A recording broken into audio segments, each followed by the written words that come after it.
আজকের আপনাদের উপস্থিতি, আমার উপরে যত ভালোবাসা আছে, আপনাদের সুসন্তান, আপনাদের দিনী ভাই আব্দুল্লাহর উপরে আপনাদের অনেক ভালোবাসা। সেই সুবাদেই আপনাদের অনেক অনেক দিনী মুসলিম ভাই বোনের উপস্থিতি। সম্মানিত দিনী ভাই বোন, যেহেতু আমাদের জন্য এসেছেন, কাজে একটু কষ্ট হলেও রাস্তায় চলাচল বন্ধ করে, দোকানপাট বন্ধ করে আমাকে দেখতে পান আর না পান, গুরুত্বপূর্ণ কথা শোনার চেষ্টা করেন। আমি আপনার কিছু না কিছু উপকার করবই করব ইনশাআল্লাহ। আদর্শ পরিবারের একটা অংশ প্রথমে বলি, যেটার মূল বিষয় নাম হচ্ছে সদাচরণ। ওই সময় মানুষ আদর্শ হয় যখন তার ভেতরে সদাচরণ থাকে। সদাচরণ এমন একটা জিনিস যার নেকির পাল্লাই সবচেয়ে ভারী। আবু দারদা রাদিয়াল্লাহু তাআলা আনহু বলেন, রাসূল সাল্লাল্লাহু আলাইহি ওয়াসাল্লাম বলেছেন, ইন্না আফকালা শাইইন ইউদাউ ফি মিদানিল মুমিনি ইয়াউমাল কিয়ামাহ খুলুকুন হাসান। আদম সন্তানের মুমিন পুরুষ নারীর নেকির পাল্লাই বিচারের মাঠে যেটা সবচেয়ে ভারী নেকি হবে, সেইটা হলো সদাচরণ। মুখের ভালো কথা যার, কর্ম ভালো যার, সদাচরণ তার। কথা ও কর্ম দিয়ে সদাচরণ অর্জন করা যায়। মূলত ইবাদত হিসাবে সদাচরণ কোনো ইবাদত নয়। ইবাদতের জগতে সবচেয়ে দামি ইবাদত সিয়াম, রোজা। সিয়ামের তুলনায় পৃথিবীতে কোনো দামি ইবাদত নেই, যার কারণে বৃহস্পতিবার, সোমবার নফল সিয়াম হিসাবে প্রত্যেকটা পুরুষ নারীর সিয়াম থাকা উচিত। কেন? আমাদের নবী মুহাম্মদ সাল্লাল্লাহু আলাইহি সাল্লাম বলেন, আমি বৃহস্পতিবার সোমবার সিয়াম থাকি এই জন্য যে সাপ্তাহিক রিপোর্ট পাপ নেকি পেশ করা হয় এই 2 দিনে আল্লাহর কাছে। আর আমি চাই যে আমার যখন রিপোর্ট আল্লাহ দেখবেন, তখন দেখুক যে আমি রোজা আছি। এই কারণে আমি বৃহস্পতিবার এবং সোমবার সিয়াম থাকি। তিনি বলেন, আমি শাবান মাসে বেশি বেশি সিয়াম থাকি কেন? বাৎসরিক রিপোর্ট পেশ করা হয় শাবান মাসে, তবে তার জানা ছিল না সেই দিন কোন দিন। সেই দিন ধরার জন্য তিনি বেশি বেশি সিয়াম থাকতেন। তিনি চাইতেন যে আমার বাৎসরিক রিপোর্টের সময় আল্লাহ দেখুক যে আমি সিয়াম আছি। যদিও ভারত, বাংলাদেশ, পাকিস্তানের মাঝাবি ভাই আলেম ওলামাগণ কিভাবে তারা জেনে নিলেন সেদিন নাকি 15ই শাবান, তবে এটা আল্লাহর নবীর জানা ছিল না। যেটা আল্লাহর নবীর জানা ছিল না সেটা সত্য কথাও নয়। জানা ছিল না হেতুই তিনি ওই দিনকে ধরার জন্য প্রাণপণে চেষ্টা করতেন বেশি বেশি সিয়াম থেকে। ইবাদতের জগতে সবচেয়ে দামি ইবাদত সিয়াম। এরপরেও সিয়ামের নেকি যত ভারী, সদাচরণের নেকি তার চেয়ে 1,00,000 গুণ বেশি ভারী। কি দিয়ে বুঝায় আপনাকে আমি সদাচরণ কাকে বলে? আদর্শ পরিবারের একটা দিক সদাচরণ। এই ছেলে বসো, আমি সালাম দিতে তোমার প্রয়োজন হয়ে গেল? মাথায় কিছু আছে? দিনী ভাই বোন যে যেখানে আছেন দয়া করে আমাকে কিছুক্ষণ প্রয়োজন দেখায়েন না। বসে থাকতে যদি কিছু কষ্ট হয় তো মানুষ তো কিছু কষ্ট করেই। অনেক সময় সরকারি রিলিফ নিতে গিয়ে দীর্ঘ সময় লাইন ধরে দাঁড়িয়ে থাকে, রৌদ্রে থাকে, টিকিট নেওয়ার জন্য থাকে। তা আজকে তো এমন কষ্টের ব্যাপার নয়, শীতও বেশি নয়, গরমও বেশি নয়, বর্ষাও নয়, খুবই সুন্দর দিন আলহামদুলিল্লাহ।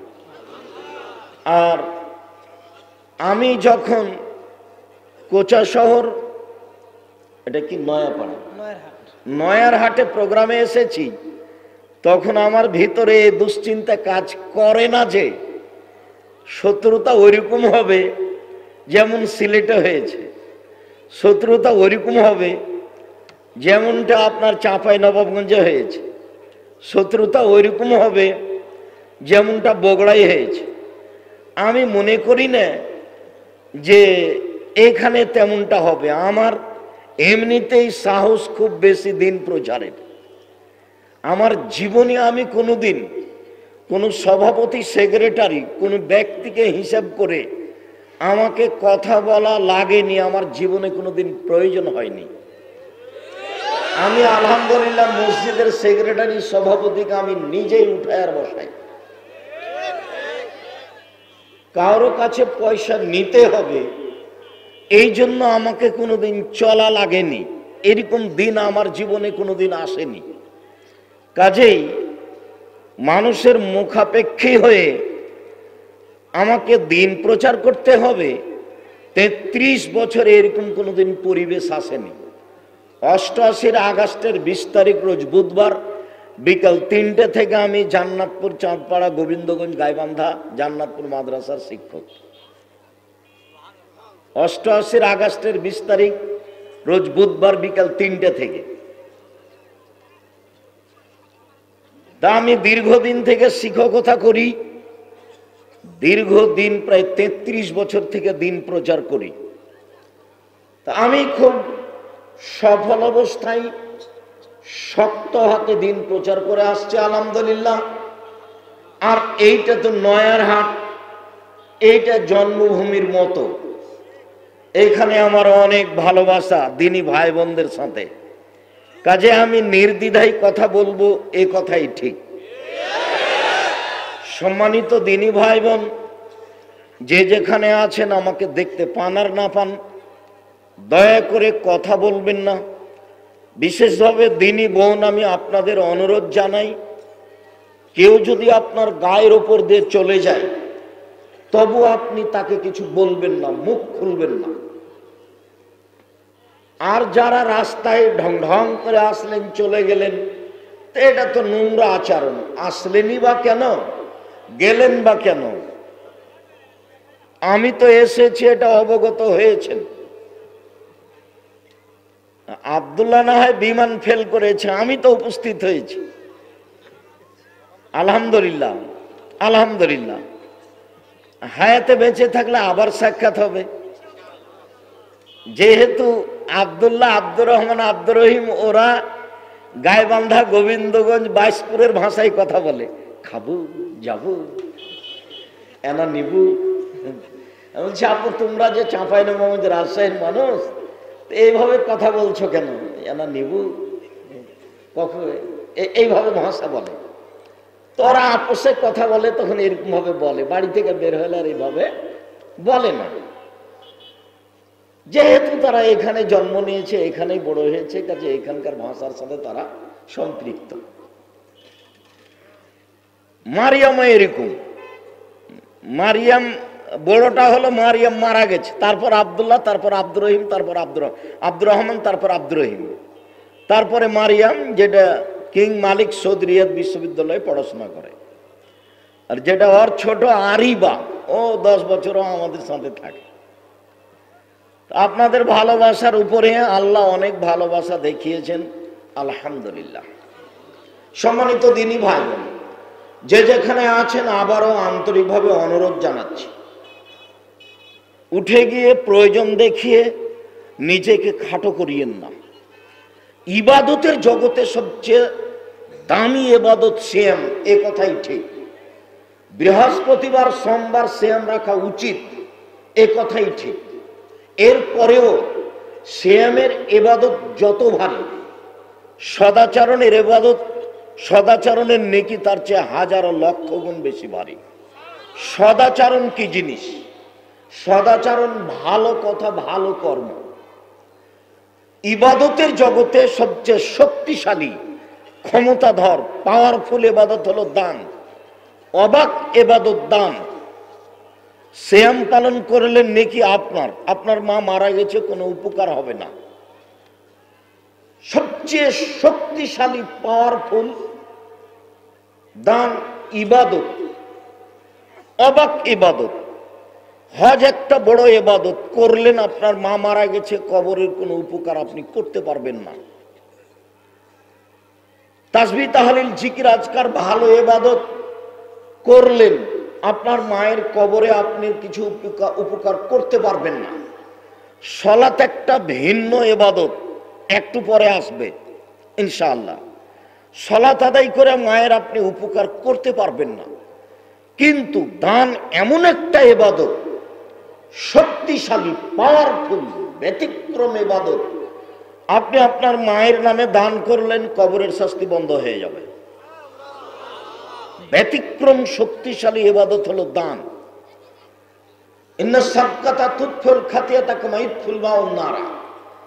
দান মানুষের পাপকে মিটিয়ে দেয়, পানি যেমন আগুনকে নিভিয়ে দেয়। ইন্না সাদকাতা সিররে তুতফিল গাজাওয়ার রাব্বে। গোপনে মানুষ দান করলে আল্লাহ যে তার উপরে রাগ করে ক্ষেপে আছেন, এইটা মিটে আল্লাহ ঠান্ডা হয়ে যান। দান একটা ভিন্ন ধরনের ইবাদত। যতই শক্তিশালী ইবাদত হোক না কেন, দানের নেকি যত ভারী, সদাচরণের নেকি তার চেয়ে অনেক অনেক অনেক বেশি ভারী। একদা আল্লাহর নবীকে জিজ্ঞাসা করা হলো, আল্লাহর নবী, মাল বিররু ওয়াল ইসমু, পাপ কি জিনিস, নেকি কি জিনিস, এটা জিজ্ঞাসা। আল্লাহর নবী একটু বলেন তো পাপ কাকে বলে? আল্লাহর নবী একটু বলেন তো নেকি কাকে বলে? আল্লাহ রাসূল উত্তরে বললেন, আল বিররু হুসনুল খুলুক, নেকি হলো ভালো আচরণ। জিজ্ঞাসা নেকি কি জিনিস, উত্তর কি হলো? উত্তর হলো ভালো আচরণ। নেকি কি জিনিস? আল্লাহর নবী বলবেন হজ করা বড় নেকি। আল্লাহ নবী বলবেন সিয়াম পালন করা বড় নেকি। আল্লাহ নবী বলবেন তাসবিহ তাহলিল জিকির আজকার বড় নেকি। এ না বলে আল্লাহ রাসূল উত্তরে বললেন হুসনুল খুলুক, নেকি হলো ভালো আচরণ। দল পার্টি করলে নেকি টিকে না, সদাচরণ টিকে না। যখনই আপনি দল সংগঠন করবেন, তখন আপনি কাউকে কম ভালোবাসবেন, কাউকে বেশি ভালোবাসবেন, তখন আর সদাচরণ টিকবে না। আমি কথা প্রসঙ্গে বলেছি, আজকেও আসতে পারে, তবু এখানে একটু বলে রাখি যে একসাথে দুই বোন জন্ম নিয়েছে, যমজ, তবে তারা পৃথক পৃথক থাকে, চলে, খায়, দেখতে সুন্দরী, মেধাবী, একজনকে রেখে আর একজন কোথাও যেতে পারে না, তাদের আন্তরিকতা খুব বেশি। তো বড় হয়েছে, দুইজনেরই বিবাহ হয়েছে। একজনের বিবাহ হয়েছে আওয়ামী লীগ লোকের সাথে, আর একজনের বিবাহ হয়েছে বিএনপি লোকের সাথে। তারা দুই বোন আর কথা বলে না। তার মানে সদাচরণ কাটে কোথায়? দোকানপাটে বসে আড্ডা পিটলে সদাচরণ টিকবে না। মানে কারো না কারো বদনাম করাই লাগবে। যদি বদনাম নাও করেন, বসে থাকেন, তো একজন বলছে যে আব্দুর রাজ্জাক সাহেব খুব খারাপ মানুষ, তখন আপনি এসে বললেন ঠিকই বলছেন, আসলেই খারাপ। তো এটার জবাব কি দিবেন? এখন যে আপনি বললেন আসলেই খারাপ, এই আসলেই খারাপটা এক পাল্লায় দেন, আর পুরো জীবনের সব নেকি এক পাল্লায় দেন, ওইটা ভারী হয়ে যাবে। কেন? ওইটা মানুষের সাথে জড়িত পাপ। যার কারণে উপদেশে চারটা কথা বলেছি। এক, মানুষের জীবনে সবচেয়ে জরুরি কাজ 5 ওয়াক্ত সালাত। 2, হালাল রুজি। 3, কোরআন তেলাওয়াত, অন্তত সূরা ইখলাস। 4, দুইজন যেখানে বসে আছে সেখানে না বসা, আড্ডা পিটা চিরদিনের জন্য হারাম। দুইজন বসে আছে সেখানে গিয়ে গল্প করা চিরদিনের জন্য হারাম। দোকানে যেতে হবে এই পদ্ধতিতে, আসসালামু আলাইকুম, আহমদ দোকানদার, লবণ আছে? হ্যাঁ আছে, 1 কেজি লবণ দাও। শুখা মরিচ আছে? আছে, 100 মরিচ দাও। দেওয়া হয়েছে, টাকা পরিশোধ, আসসালামু আলাইকুম। এর চেয়ে বেশি দোকানের বসে থাকা যাবে না, দাঁড়ানো যাবে না। আমার মা যখন আমাকে বাড়ি থেকে বের করতেন পড়ানোর জন্য, তখন আমাকে 4টা কথা বলতেন।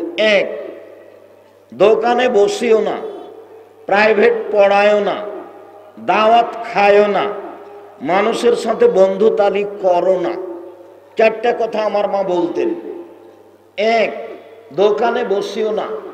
2, প্রাইভেট পড়ায়ও না। 3, বন্ধুতালি করিও না। 4, দাওয়াত খায়ও না। আমার মা এই 4টা কথা বলতেন। আমরা এ যাবৎ কোনোদিন দোকানে বসে কিছু করিনি। দোকানে বসে 1 কাপ চা খাওয়া আমাদের কোনোদিন অভ্যাসে ঘটেনি।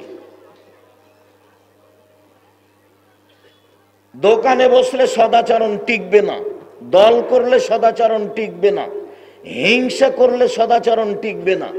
দাঙ্গাবাজি করে, দলাদলি করে, মানুষকে অপমান করে, ক্ষমতা দেখিয়ে, মানুষকে জেল হাজতে দিয়ে, মানুষকে খাটো করে আপনি সদাচরণ টিকাবেন, জান্নাত কিনবেন, এমন হিসাব ভুল।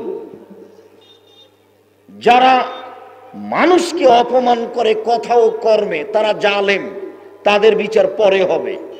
যারা জোর করে জমি দখল করে, তাদের বিচার পরে হবে। অবশ্য হালাল রুজিতে গায়ে বাঁধা ভালোই ছিল, তবুও একটা জিনিস দুর্বলতা আছে। আব্দুর রাজ্জাক সাহেব, আপনি কি তার মধ্যে? না, আমি নই। একটা হলো এই, রংপুর, দিনাজপুর, লালমনিরহাট, নীলফামারী, কুড়িগ্রাম, পঞ্চগড়, ঠাকুরগাঁ, গাইবান্ধা, জয়পুরহাট, বগুড়া, এসব ডিস্ট্রিক্টে ভাইরা বোনকে জমি দেয় না। এটা হলো জুলুম। এই ছেলে, তোমার দাদা মারা গেছে, 10 বিঘা 15 বিঘা জমি রেখে গেছে, 15 শতক জমি রেখে গেছে। তোমার ফুফু নিবে 5 শতক আর তোমার বাপ নিবে 10 শতক। তুমি কি বলতে পারো যে আমার বাপ সকালে নিবে, আমার ফুফু বিকালে নিবে? সকাল বিকাল যদি অনুমতি না থাকে, তো তোমার দাদা 10 বছর হলো মরা, এখন পর্যন্ত তোমার বাপ তোমার ফুফুকে জমি দেয়নি। তোমার ফুফু, তোমার বাপ কুকুর শ্রীগালের চেয়ে খারাপ। আমি আব্দুর রাজ্জাক যদি প্রমাণ করতে না পারি, আমার জীবন আমি বক্তব্য রাখবো না। আমার বাপকে আমি কবর দিয়ে বাড়িতে এসে জমি ভাগ করেছি, তারপরে খাওয়া দাওয়া।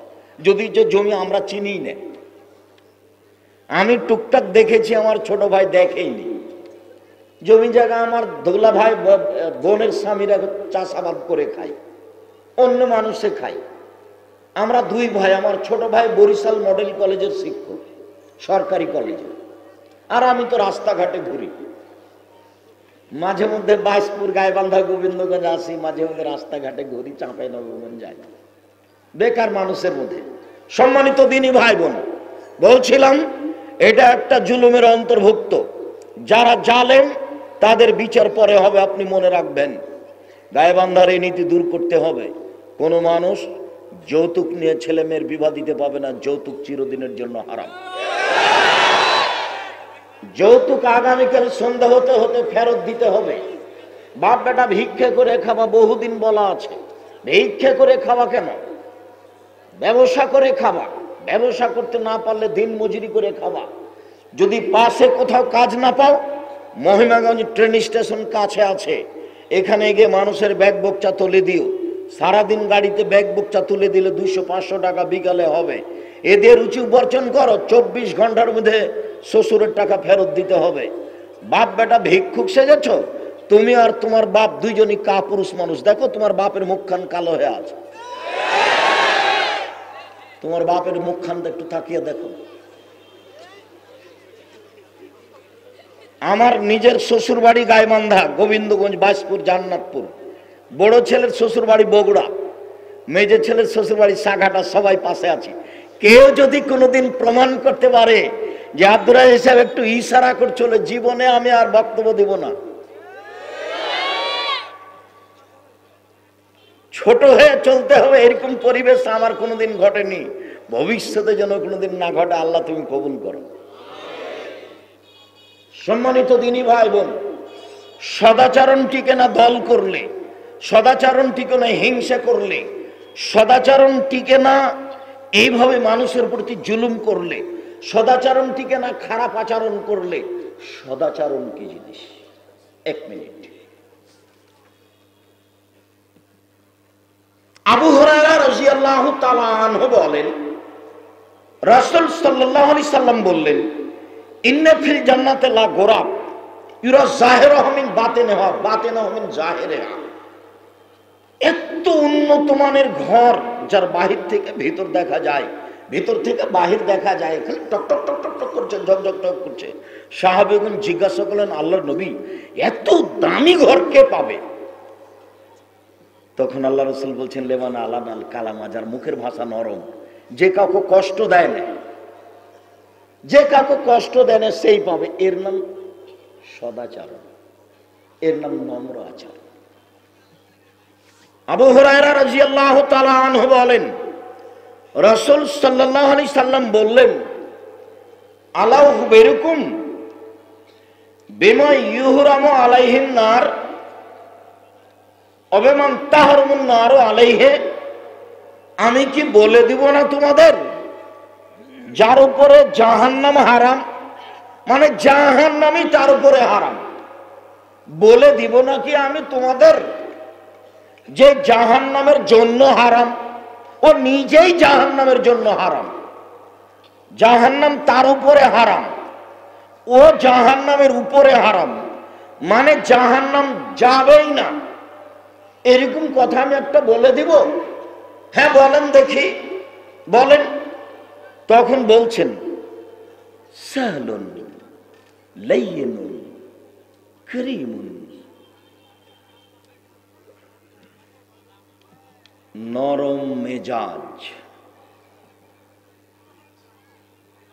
স্বভাব ঠান্ডা, কোমল, মিশু, মানুষকে অহংকার করে চলে না, চাল চলনে সহজ সরল।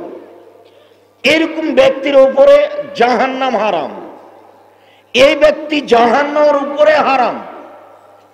কথা ভালো যার, কর্ম ভালো যার, নম্র যে, সেই সদাচরণের অধিকারী। সদাচরণ। আমি কোচা শহর যাব বলে ভ্যানে উঠে বসে আছি, চট করে নয়ারহাটে একটা লোক উঠলো। তোর লোকটার ব্যাগটা বেখিয়াল আমার গায়ের উপরে পড়ে যাচ্ছে, ব্যাগটা আমার কপালে এসে লেগে গেল।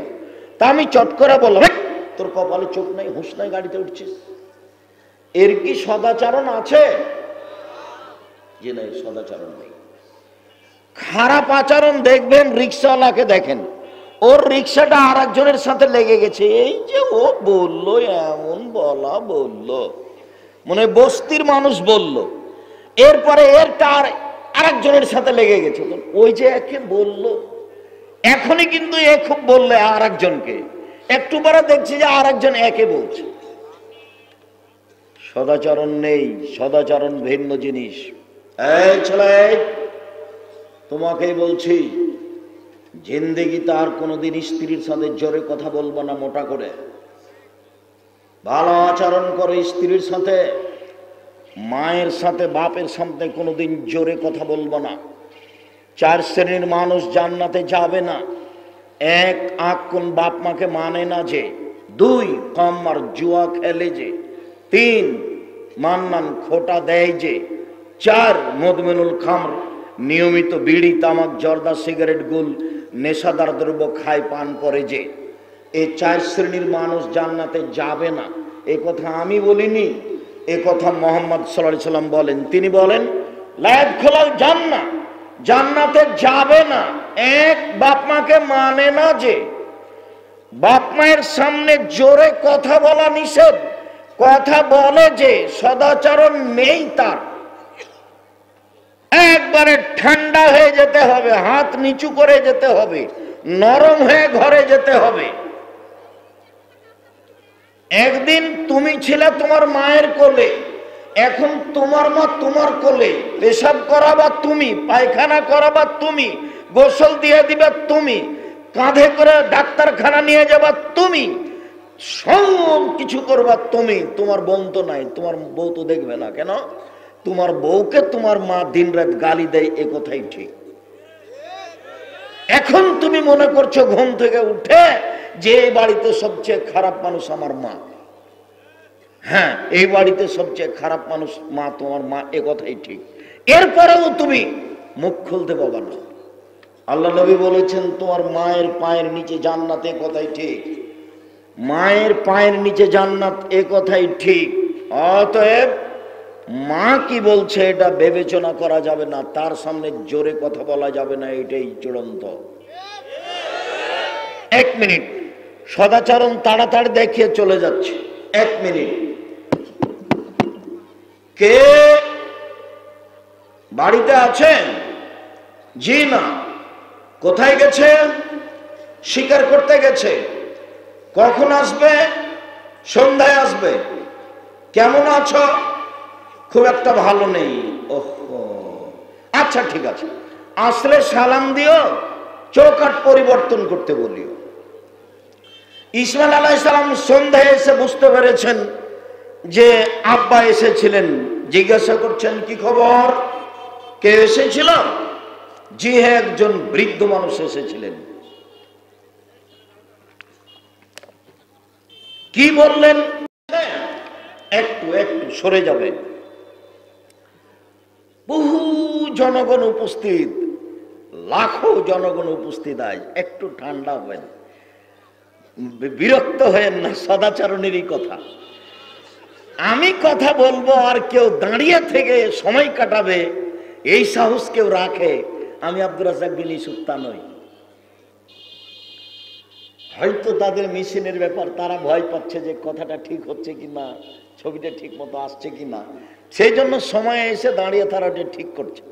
তারা সর্বদা দাঁড়িয়ে থাকবে, এরকম কেউ দুঃসাহস রাখে না।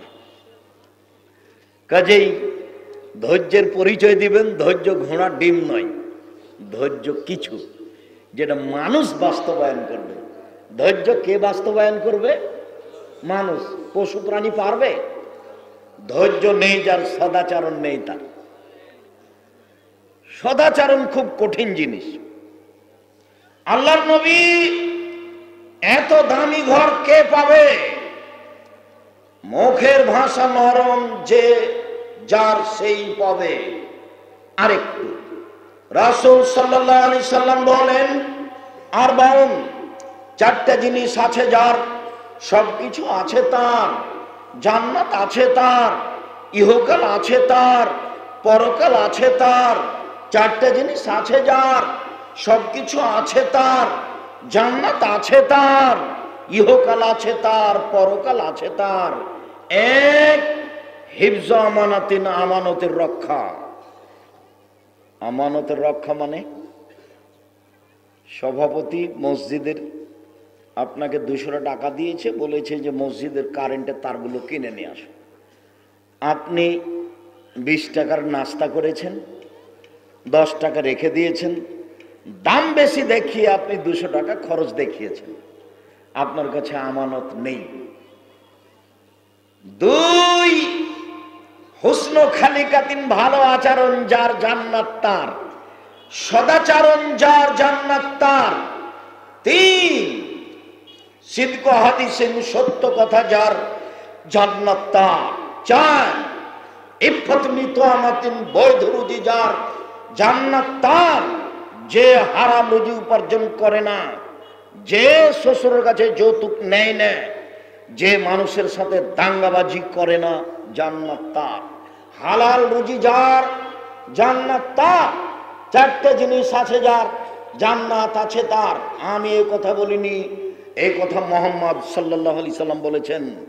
আম গাছে দাম ধরতে পারে, ধরে না। অমাবস্যা রাতে চাঁদ উঠতে পারে, উঠে না। সুঁয়ের ছিদ্র দিয়ে লাঙ্গলের ফাল ঢুকতে পারে, ঢোকে না।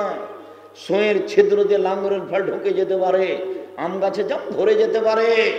অমাবস্যার রাতে চাঁদ উঠে যেতে পারে, এইগুলো ঘটে যেতে পারে।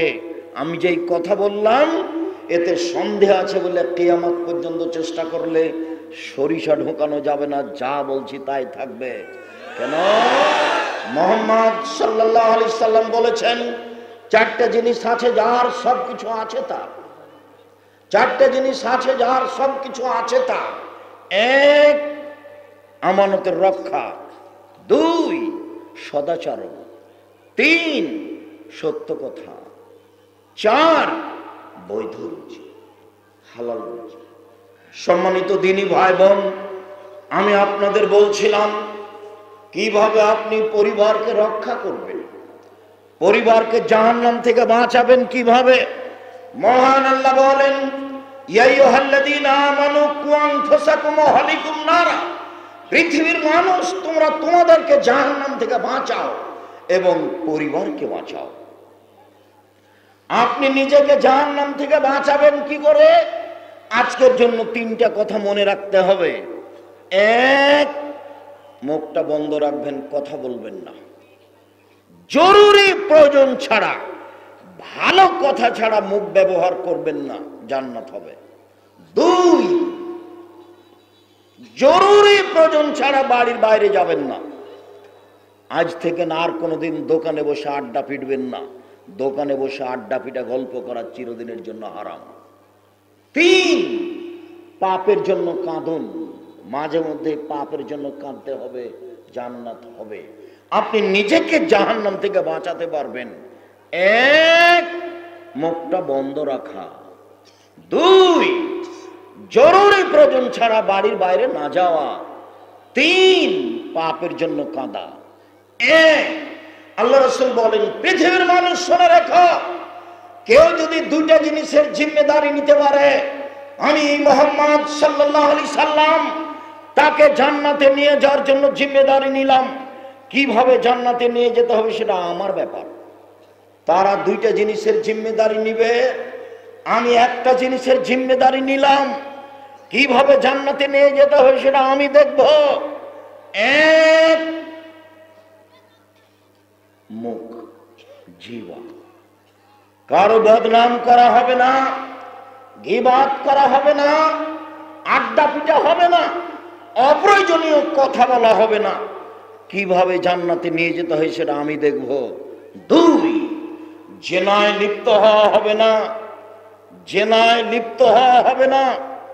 এক মিনিট, তিন শ্রেণীর মানুষকে হত্যা করতে হয়। এক, দুই শ্রেণীর মানুষের বাঁচার পথ আছে, এক শ্রেণীর মানুষের বাঁচার পথ নেই। কেউ যদি বলে আমি কোরআন মানি না, সরকারিভাবে তাকে ফাঁসি দিতে হবে। ফাঁসির মঞ্চে নিয়ে যাওয়া হয়েছে, ফাঁস গলায় দেওয়া হয়েছে, তখনও বলছে ভুল হয়েছে, আমার ভুল হয়েছে, ভুল হয়েছে। কোরআন মাজিদ আল্লাহর বিধান, আমি কোরআন মানি, তার গলা থেকে ফাঁস নামিয়ে দিতে হবে। তবে অপরাধ করেছিল যে অপরাধের ফলাফল ফাঁসি। দুই, কেউ যদি কাউকে হত্যা করে তাহলে তার বাপ মা তাকে হত্যা করবে। আপনি যদি আমাকে হত্যা করেন, আমার বাপ মা আপনাকে হত্যা করে নিবে। এইটারই নাম কেসাস। সরকারিভাবে আপনাকে ফাঁসির মঞ্চে দেওয়া হয়েছে, ফাঁসি, ফাঁস, টান টান। আমার বাপ মা চিৎকার করে বলছে না না না না, থাক থাক, আমরা কেসাস মাফ করে দিলাম, আমরা কেসাস নিব না, মাফ করে দিলাম। তাকে ফাঁসির মঞ্চ থেকে নামিয়ে নিতে হবে, সে বেঁচে গেল। তিন, বিবাহ করার পরে যদি কেউ জেনায় লিপ্ত হয় তারও ফাঁসি হবে সরকারিভাবে। তাকে বাঁচানোর পৃথিবীতে কোনো পথই নেই। বিবাহ করার পরে যদি কেউ জেনায় লিপ্ত হয় তাহলে তার বাঁচার পথ পৃথিবীতে নেই।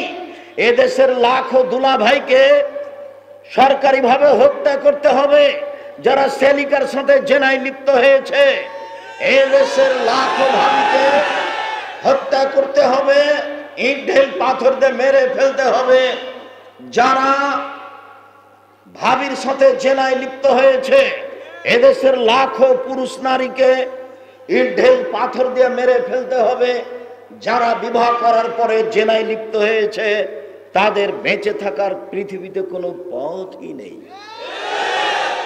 আল্লাহ ক্ষমা করবেন, কান্নাকাটি করে ক্ষমা চাইলে সেটা ভিন্ন কথা, তবে আপাতত তাকে জানতে হবে বেঁচে থাকার তার কোনো সুযোগ নেই। সম্মানিত দিনী ভাই বোন, কথা প্রসঙ্গে একটু কথা, জামাতে ইমরাতুন গ্রামে দিয়ে বাস্তবতা দেখাচ্ছি। গ্রামের সম্প্রদায়ের একজন মহিলা আসলো, এসে বলছে তাহিরিনী ইয়া রাসূলুল্লাহ, আল্লাহ রাসূল আমাকে পবিত্র করেন। আল্লাহর নবী বললেন ইরজি, বাড়ি ফিরে যাও, আস্তাগফিরুল্লাহ, আল্লাহর নিকটে ক্ষমা চাও, ও তুমি ইলাইহি, তুমি তওবা করো, তোমার পাপ ক্ষমা হয়ে যাবে। মহিলাটি বলছে আতুরাদ্দুদিনী কামার আদাদ্দাবেন মাইজ ইবনে মালিক, আরে আপনি আমাকে সেভাবে ফিরিয়ে দিতে চাচ্ছেন? মাইজ ইবনে মালিকের বিচার না করে যেভাবে ফিরিয়ে দিচ্ছিলেন, ওয়ান্না হুবলা মিনাজ জিনা, আমার পেটে অবৈধ সন্তান রয়েছে, দয়া করে আমাকে ফিরিয়ে দিয়েন না, বিচার করে দেন। আল্লাহ রাসূল বলেন আচ্ছা ঠিক আছে, এর যেই হাতটা তালে দি, বাড়ি চলে যাও, যেদিন বাচ্চা প্রসব হবে সেদিন আসো, বিচার করে দিব। মহিলা বাড়ি চলে গেল, সন্তান জন্ম নিয়েছে, মুসলিম গ্রন্থে এসেছে সবে মাত্র বাচ্চা প্রসব হয়েছে, সেই বাচ্চাকে ন্যাকড়ায় জড়িয়ে নিয়ে এসে রাসূলের দরবারে বলছে আল্লাহ রাসূল, দেখেন বাচ্চা প্রসব হয়েছে, বিচার করে দেন। দৃশ্য দেখে আল্লাহ রাসূল বললেন এর যেই বাড়ি ফিরে দাও, ফারজেই হে, বাচ্চাকে দুধ খাওয়াও, হাত্তা তাত্তেমি হে, যেদিন বাচ্চা দুধ ছেড়ে দিবে সেদিনে আসো, বিচার করে দিব। মহিলা বাচ্চা নিয়ে চলে গেল, 2 বছর যাবৎ বাচ্চাকে দুধ পান করালো। বাচ্চা মায়ের দুধ খাবে 2 বছরের পরেও, 2 বছর 3 বছর 4 বছর খাবে, কোনো সমস্যা নেই। দুধ মা প্রমাণ করার জন্য 2 বছরের সময়সীমা। 2 বছর পরে বাচ্চা নিয়ে বিচারালয়ে উপস্থিত, বাচ্চার হাতে এক টুকরা রুটি রয়েছে, বাচ্চা খাদ্য খেতে পারে। এসে বলছে আল্লাহর নবী, এই দেখেন বাচ্চা খাদ্য খেতে পারে, বিচার করে দেন। আল্লাহর নবী বাচ্চাটাকে একজন মুসলমানের হাতে সমর্পণ করলেন, বললেন সঙ্গী সাথী এই যাবো বেহা, তোমরা একে মাঠে নিয়ে যাও, অহফরেলাল্লাহ সদরেহা, মাঠে নিয়ে গিয়ে গর্ত খুঁড়ে বুক পর্যন্ত পুঁতে দাও, ফারজে মুহা, এরপরে তোমরা ইট ঢিল পাথর দিয়ে চতুর্দিক থেকে মেরে তাকে মেরে ফেলো।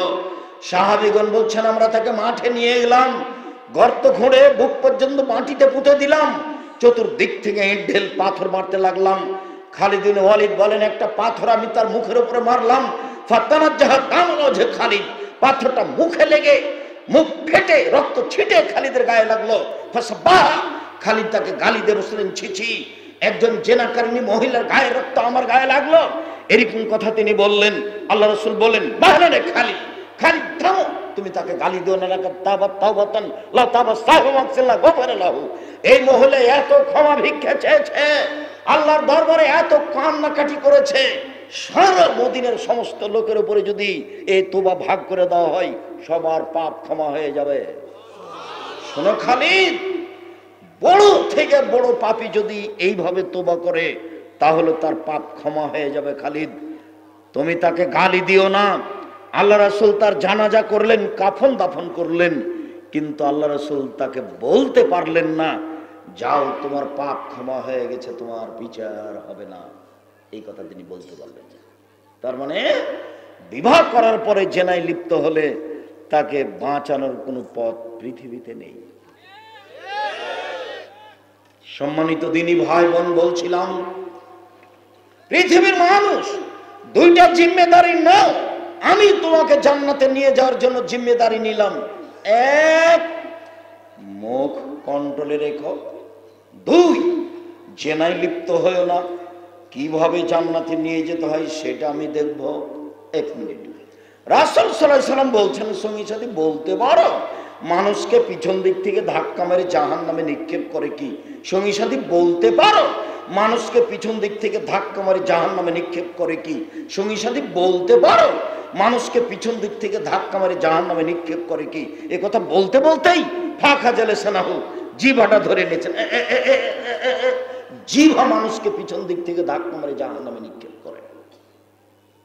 সম্মানিত দিনী ভাই বোন, মহান আল্লাহ বলেন তোমরা নিজেদেরকে জাহান্নাম থেকে বাঁচাও, পরিবারকে জাহান্নাম থেকে বাঁচাও। সম্মানিত দিনী ভাই বোন,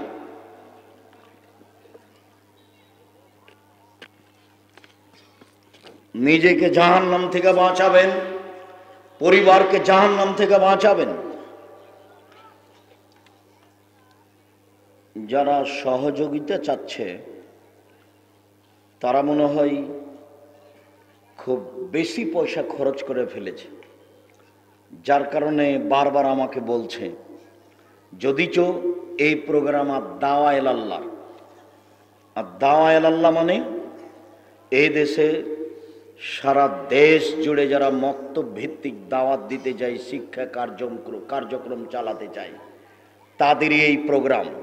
হঠাৎ একদিন দেখছি গাড়ির গায়ে লেখা আছে আর দাওয়া ইলাল্লাহ।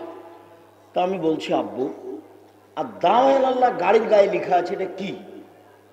বলছি আব্বু, আমি মনে করলাম আপনাকে দীর্ঘদিন থেকে আমি বক্তব্য দিতে দেখছি, আর আমি দারুল উলুম দেওবন্দে পড়াশোনা করেছি, মদিনা বিশ্ববিদ্যালয়ে পড়াশোনা করেছি, লন্ডনে পড়াশোনা করেছি, আমি ইটালি ইউরোপ ঘুরে দেখেছি। তাতে দেখেছি যে ইহুদি খ্রিস্টান জ্ঞান বিক্রি করে আমাদেরকে কাজে লাগিয়ে রেখেছে, আমরা দিন মজুর। ওরা জীবিকা নির্বাহ করে জ্ঞান বিক্রি করে, বিদ্যা বিক্রি করে, আর আমরা তাদের দিন মজুর হিসাবে কাজ করি। তা আমার মাথায় জাগলো জ্ঞান কিভাবে অর্জন করতে হবে, এর মাঠে আমি আগে এই ব্যাপারে আমি আগে মাঠে নামব।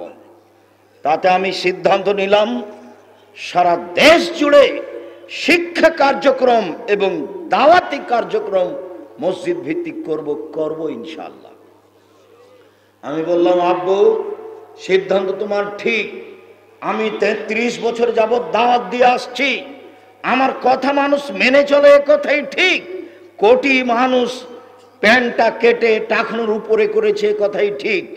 কোটি মানুষ তার পরিবারকে সুন্দর করেছে, পর্দায় নিয়ে এসেছে, এ কথাই ঠিক। হাজারো কোটি মানুষ বাড়িতে ছবি মূর্তি ভেঙে ফেলেছে, এ কথাই ঠিক। হাজারো পুরুষ নারী দাড়ি ছেড়েছে, পুরুষেরা নারীরা পর্দা করেছে, এ কথাই ঠিক। এরপরে আমি সমাজের সাথে মিলে আছি। সমাজ ঠান্ডার সিজনে বক্তব্য দেয়, গরমের সিজনে দেয় না। আমিও ঠান্ডার সিজনে বক্তব্য দিই, গরমের সিজনে দিই না। তাহলে আমিও কি সিজনাল বক্তা? তাই তো আব্বু, জনগণ টাকা চেয়ে নিয়েছে, আমি টাকা চেয়ে নিইনি, তবে মানুষে দিয়েছে, তখন আমি টাকা নিয়েছি, কোনোদিন টাকা না করিনি। তাহলে আমিও কি সিজনাল বক্তা? আব্বু, আমি যখন কোনো প্রোগ্রামে গেছি সেখানে দেখেছি দোকানপাট, বাড়ি ঘর, পুরুষ নারী, দুলাভাই ভগ্নিপতি বোন, বাড়ি ভর্তি একাকার। কিসের দিন প্রচার আর কিসের দাওয়াতি কাজ চলছে? সারাদিন মেলা, হিন্দুদের মেলার মতো। তাহলে কি আমিও পরিস্থিতির সাথে মিশে আছি? আব্বু, তুমি ঠিক সিদ্ধান্ত নিয়েছ, মসজিদ ভিত্তিক এদেশে শিক্ষা কার্যক্রম চালু করতে হবে, দাওয়াতি কাজ চালু করতে হবে। ইনশাল্লাহ আমি তোমার সাথে আছি। এই দেশের মাটিতে শিক্ষা কার্যক্রম মসজিদ ভিত্তিক একদিন পুরো দেশে গড়ে উঠবে, ইনশাল্লাহ গড়বেই গড়বে। সেই সুবাদে আজকে কোচা শহর নয়ার হাটে আদ-দাওয়া ইলাল্লাহর পক্ষ থেকে এই প্রোগ্রাম, আমি আদ-দাওয়া ইলাল্লাহর প্রোগ্রামে এসেছি। আপনাদের প্রোগ্রামে আমি দাওয়া ইলাল্লাহর প্রোগ্রামে এসেছি। সম্মানিত দিনী ভাই বোন, আমার মনে বড় সাধ, আমি এ দেশের মাটিতে উন্নত মানের প্রতিষ্ঠান গড়বই গড়ব ইনশাআল্লাহ, যেখানে ছেলে মেয়ে বাংলা, ইংরেজি, আরবি উন্নত মানের শিক্ষা অর্জন করে জাতির অন্যায়ের বিরুদ্ধে লড়বে, মুখে কলমে মিডিয়ায় লড়বে ইনশাআল্লাহ। সেটাই জামিয়া সালাফিয়া, শিরক মুক্ত প্রতিষ্ঠান জামিয়া সালাফিয়া, বিদআত মুক্ত প্রতিষ্ঠান জামিয়া সালাফিয়া, দল মুক্ত প্রতিষ্ঠান জামিয়া সালাফিয়া, হিংসা মুক্ত প্রতিষ্ঠান জামিয়া সালাফিয়া, বিদআত মুক্ত প্রতিষ্ঠান জামিয়া সালাফিয়া, দলাদলি এবং হিংসা বিদ্বেষ এইসব কিছু মুক্ত প্রতিষ্ঠান জামিয়া সালাফিয়া, দেশের সর্ববৃহৎ সর্বোচ্চ প্রতিষ্ঠান জামিয়া সালাফিয়া। এই জামিয়া সালাফিয়া প্রায় 5000 ছেলে মেয়ে পড়াশোনা করে। 410 জন এতিম আছে, 300 জন শিক্ষক শিক্ষিকা আছেন, যাদের প্রতি মাসে বেতন লাগে 32 লক্ষ। বিদেশি শিক্ষকদের প্রতিষ্ঠান ভরপুর। কিছুক্ষণ আগে যিনি কথা বলছিলেন তাকে বুঝতে পারছিলেন না সাজে খাটো হলে কি হবে। তাকে এদেশে লালন পালন করতে প্রতি মাসে প্রায় লাখের মতো খরচ হয়, অনেক বেতন। তাদের থাকা ভিন্ন, খাওয়া ভিন্ন। ওরা আমাদের হোটেলে খায় না, ওরা আমাদের সাথে খায় না, এরা ভিন্ন খায়, ভিন্নভাবে থাকে। এর নাম হাসানুল বান্না। ইন্ডিয়ার মানুষ জামিয়া সালাফে বানারসে পড়েছে, মদিনা বিশ্ববিদ্যালয়ে পড়েছে, এদের রেজাল্ট খুব ভালো। সামনে জানুয়ারিতে জামিয়া সালাফিয়া ডাঙ্গিপাড়া পাবা রাজশাহীতে 2 জন মদিনা বিশ্ববিদ্যালয়ের শিক্ষক শিক্ষকতা করবেন, তার নাম জামিয়া সালাফিয়া। আমার মনে বড় স্বাদ, আমি এই দেশের মাটিতে উন্নত মানের প্রতিষ্ঠান গড়বই গড়ব ইনশাআল্লাহ। সেটাই জামিয়া সালাফিয়া। জামিয়া সালাফিয়া ডাঙ্গিপাড়া পাবা রাজশাহী, জামিয়া সালাফিয়া হাটাবো বীরহাটা রূপগঞ্জ নারায়ণগঞ্জ ঢাকা, জামিয়া সালাফিয়া তেঘরা বিরল দিনাজপুর, জামিয়া সালাফিয়া 6 মাইল বাবুগঞ্জ বরিশাল। 4টা দেশে চলমান প্রতিষ্ঠান রয়েছে। জমি কিনা আছে আপনার চট্টগ্রামে, জমি কিনা আছে নোয়াখালীতে, জমি কিনা আছে সিলেটে, জমি কিনা আছে আপনার কুষ্টিয়ায়। এইসব জায়গায় অচিরেই জমি কিনা আছে ময়মনসিংহে। এইসব জায়গায় অচিরেই জামিয়া সালাফিয়া গড়ে উঠবে। এই দেশে জামিয়া সালাফিয়া নামে প্রতিষ্ঠান গড়ে ভরপুর করবো ইনশাআল্লাহ। সম্মানিত দিনী ভাই বোন, তারই একটু বড় শাখা হচ্ছে দাওয়ায়ে আল্লাহ। মনে রাখতে হবে আপনাদেরকে, দাওয়ায়ে আল্লাহ এবং জামিয়া সালাফিয়া কোনো বৈদেশিক পয়সাই চলে না, কোনো ব্যক্তি দিয়ে চলে না। আমি আর আপনি সাধারণ মানুষ, আমরাই সহযোগিতা করে থাকি। 10 টাকা, 20 টাকা, 50 টাকা, 500 টাকা, এরই মাধ্যমে জামিয়া সালাফিয়া চলে, এরই মাধ্যমে দাওয়ায়ে আল্লাহ চলে। সারা দেশ জুড়ে এরা এই মক্তব চালু করবে ইনশাআল্লাহ। মর্মে ছেলেরা আপনাদের হাতে সামনে আসলে নিম্নে 10 টাকা, ঊর্ধ্বে 50 টাকা, 500 টাকা, 100 টাকা দিয়ে তাদের সহযোগিতা করবেন। সম্মেলন কেন, এই কোচা শহরের নয়ারহাটের এই প্রোগ্রাম দিয়ে এই দেশে প্রত্যেকটা জেলায়, প্রত্যেকটা থানায়, প্রত্যেকটা গ্রামে আর দাওয়ায়ে আল্লাহ গড়ব ইনশাআল্লাহ। মসজিদ ভিত্তিক দাওয়াতের ব্যবস্থা করব ইনশাআল্লাহ। সম্মানিত দিনী ভাই বোন, ছেলেরা আপনাদের সামনে আসলে ফিরিয়ে দিবেন না। 10টা টাকা হলেও, 5টা টাকা হলেও ফিরিয়ে দিবেন না। যার কাছ থেকে ফিরে যাবে ওই পরিমাণ তার টাকা ক্ষতি হয়ে যাবে। ওটা আমি বলিনি, ওটা মুহাম্মদ সাল্লাল্লাহু আলাইহি ওয়াসাল্লাম বলেছে। আর যেটুকু আপনি দিবেন সেইটুকু আল্লাহ পূর্ণ করে দিবেন, এটা যেন মাথায় থাকে। আর কেউ নড়াচড়া করতে পাবেন না। ছেলেরা আপনাদের সামনে যাবে, তারা আপনাদের পাশ দিয়ে চলে যাবে। আমি আপনাদের সাথে কথাই রয়েছি। সম্মানিত দিনী ভাই বোন, আপনি আপনার পরিবারকে জাহান্নাম থেকে কিভাবে বাঁচাবেন আমার দিকে লক্ষ্য করুন। লোকমান হাকিম বলেন, বুনাইয়া লা তুশরিক বিল্লাহ, আব্বু আল্লাহর সাথে শিরক করো না। শিরক মুক্ত পরিবার গড়তে হবে, তাহলে আপনি আপনার পরিবারকে জাহান্নাম থেকে বাঁচাতে পারবেন। বাংলাদেশ এমন একটা দেশ যেখানে শিরক চলে বিপদ সীমার উপর দিয়ে। অফিস, আদালত, কোর্ট কাছারি, শিক্ষা প্রতিষ্ঠান, বাড়ি ঘর, গ্রামগঞ্জ সব কিছু শিরকে ভরপুর। বোনাইয়া, শিরক থেকে বেঁচে থাকো। পরিবারকে যদি শিরক মুক্ত করতে পারেন তাহলে আপনি আপনার পরিবারকে জাহান্নাম থেকে বাঁচাতে পারবেন। 1 2 মৌরু আওলাদাকুম বিসসালাত আহম আপনাও সাবে সিনিনা, তোমরা তোমাদের ছেলে মেয়েকে সালাত আদায় করতে বলো। এই বাচ্চা বসো। ওই যে বাচ্চাটা হাঁটছে আপনি তো দেখতে পাচ্ছেন, ওর দিকে যে দেখবে সে তো আমার কথা বুঝতে পারবে না। যারা আপনাদের কাছে যাচ্ছে আপনার ঠান্ডা গতিতে আপনি তাকে বিদায় করেন। আর আমি খুব তাড়াতাড়ি আপনার বিরক্তির আগে কথা শেষ করব। আপনি কথার মধ্যে উঠে পরিবেশ নষ্ট করিয়েন না। আপনাকে আমি অনেক ভালোবাসি, আপনি আমার দিনী ভাই, আপনি আমার দিনী বোন, আপনাকে আমি অনেক ভালোবাসি। সম্মানিত দিনী ভাই বোন, তোমরা তোমাদের ছেলে মেয়েকে সালাত আদায় করতে বলো 7 বছর বয়সে। অজরবহুম আলাইহা ওহুম আবনাউর সিনিনা, পিটিয়ে সালাত আদায় করাও 10 বছর বয়সে। 15 বছর বয়সের ছেলে নামাজ পড়ে না, তার বাপ বেঁচে আছে, এই কথা সত্য নয়, এই কথা মিথ্যা। এই ছেলে তোমার বয়স 15, তুমি সালাত আদায় করো না, এটা তোমার বাপ নয়, এটা তোমার সৎ বাপ, এটা তোমার চাচা। আমি যদি একে তোমার চাচা প্রমাণ করতে না পারি, আমি জাতির সামনে বক্তব্য দেব না। আব্দুর রাজ্জাক সাহেব বলেন কি, আপনি আমার বাপকে আমার চাচা প্রমাণ করবেন কিভাবে? এই ছেলে, তোমার চাচা আমি প্রমাণ করতে পারবো না মানে বলো কি তুমি? আল্লাহর নবী বলছেন, মান ওয়ালাদা লাহু ওয়ালাদুন ফালিহুসান ইসমাহু, কারো যদি ছেলে মেয়ে জন্ম নেই, সুন্দর একটা নাম রাখতে হবে, শিষ্টাচার শিক্ষা দিতে হবে। তোমার নাম লিটন, বলো এটা কি সুন্দর নাম?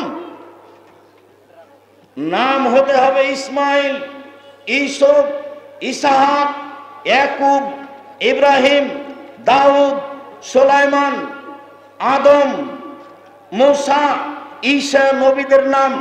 নইলে হবে আব্দুল্লাহ, আব্দুর রহমান, আব্দুর রহিম, আব্দুল সত্তার, আব্দুল জব্বার, আব্দুল মালিক, আব্দুল খালিক, আব্দুল গনি, গণবাচক নাম হবে। তোমার নাম লিটন হলো কি করে? তুমি এটা তার প্রমাণ দাও। তুমি আজকে বলে দিও বাড়িতে গিয়ে, আসসালামু আলাইকুম আব্বা, আপনি নাকি আমার সৎ বাপ। বলে দেখো দেখি কি বলেন উনি। তুমি বলে দেখো আপনি নাকি আমার চাচা, নইলে আমার নাম লিটন কেন, কোন হিসাবে আমার নাম লিটন হলো? তোমার বাপের বুঝানোর কোনো পথ আমার কাছে নেই। তোমার বাপ যদি আমাকে বুঝাতে পারে, আজ থেকে আমি জাতির সামনে সালাম দিয়ে চলে যাবো, আর কোনোদিন বক্তব্য দিতে আসবো না। একটা ছেলে আমার সাথে সালাম দিতে এসেছে, তার কানে ইয়ারফোন লাগা আছে। তুমি কি মনে করছো এর বাপ বেঁচে আছে? অসম্ভব হতে পারে না। আল্লাহর নবী বলছেন, আইনানে তাজনানে জেনা হমান নাজর, দুই চোখের জেনা হচ্ছে চোখ দিয়ে দেখা, ও লোজনানে জেনা হমল ইস্তেমা, দুই কানের জেনা হচ্ছে কান দিয়ে শোনা, ও লিয়াদ জেনা হাল বাদশা, হাতের জেনা হচ্ছে হাত দিয়ে ধরা, আর রিজল জেনা হাল নাসি, পায়ের জেনা হচ্ছে পা দিয়ে চলা, জেনাল কালতা তামান্না তাস্তাহি, অন্তরের জেনা হচ্ছে পরিকল্পনা করা। এগুলো সব জেনা। তাহলে এই ছেলেটার কানে ইয়ারফোন লাগা আছে, তার মা দেখতে পায়, তার বাপ দেখতে পায়। আসলেই কি সেটা মা? আসলেই কি সেটা বাপ? জন্ম দিতে পারলেই মা হওয়া যায় না, প্রসাব করাতে পারলে মা হওয়া যায় না। নীতির নাম মা, নীতির নাম বাপ। সম্মানিত দিনী ভাই বোন, রাসূল সাল্লাল্লাহু আলাইহি সাল্লাম বলেন,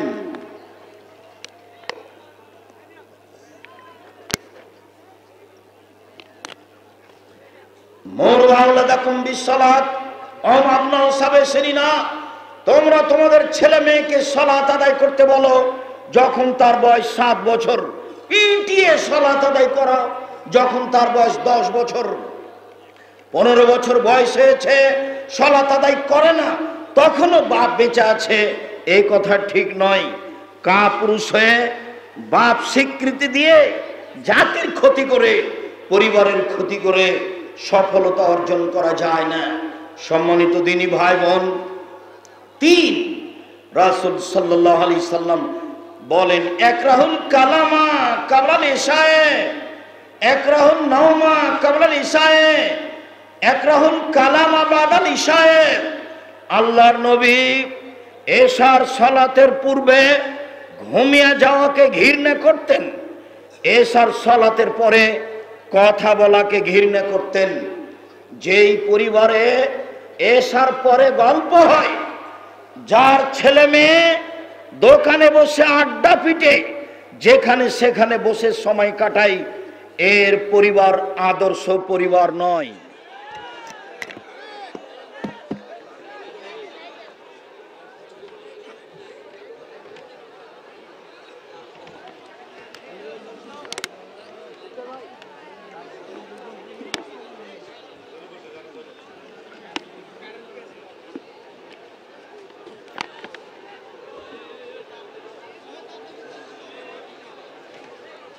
সম্মানিত দিনী ভাই বোন,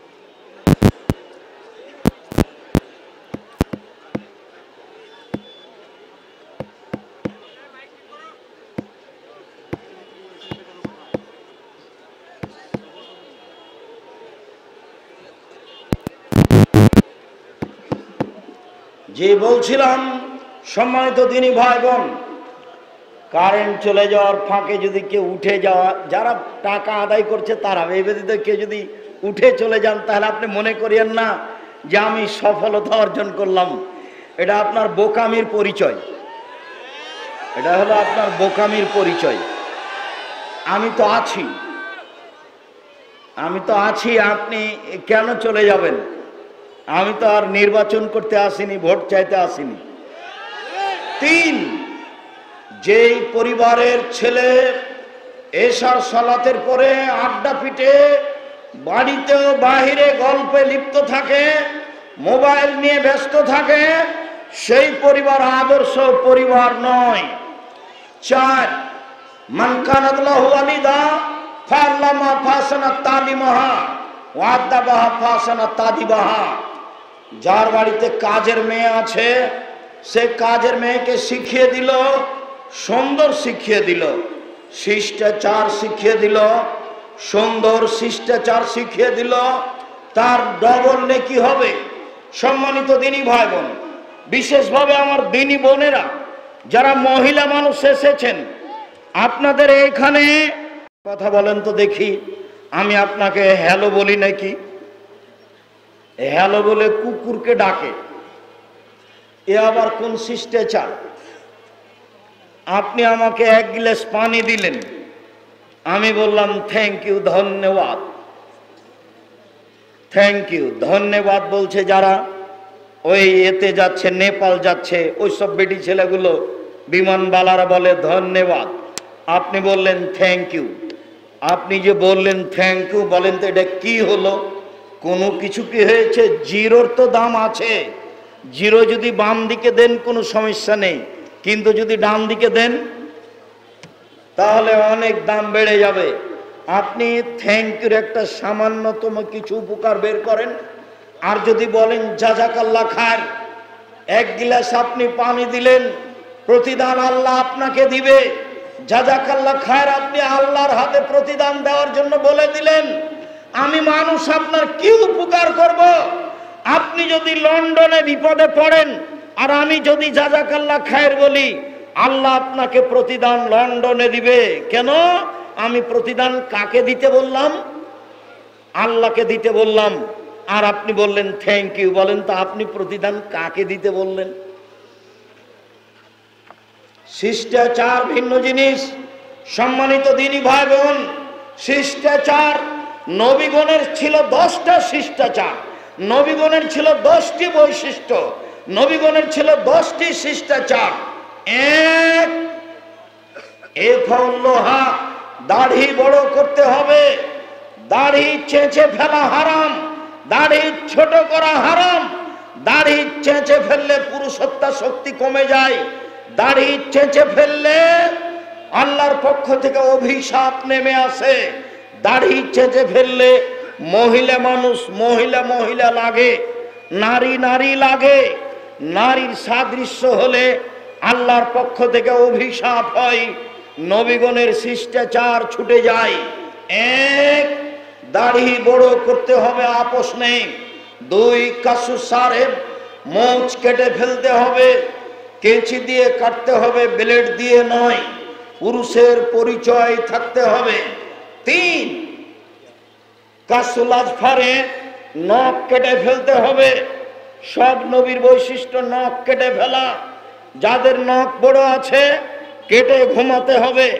অনেক মহিলার নখ বড় আছে, নখ বড় রাখা হারাম। নবীদের নীতির উল্টা। মহিলারা নখে মেহেদি দিতে পাবে না, মহিলারা নখে নেইল পালিশ দিতে পাবে না, মেহেদি দিবে। ওরা হাতের নখে মেহেদি দিবে, পায়ের নখেও দিবে। ওরা মেহেদি দিতে বাধ্য, হাতের নখেও দিবে, পায়ের নখেও দিবে। পুরুষ মানুষের হাতে মেহেদি দেওয়া হারাম। মেয়েরা নখে মেহেদি দিবে বাধ্য, পায়েরও দিবে, হাতেরও দিবে। কপালে টিপ দেওয়া নিষেধ।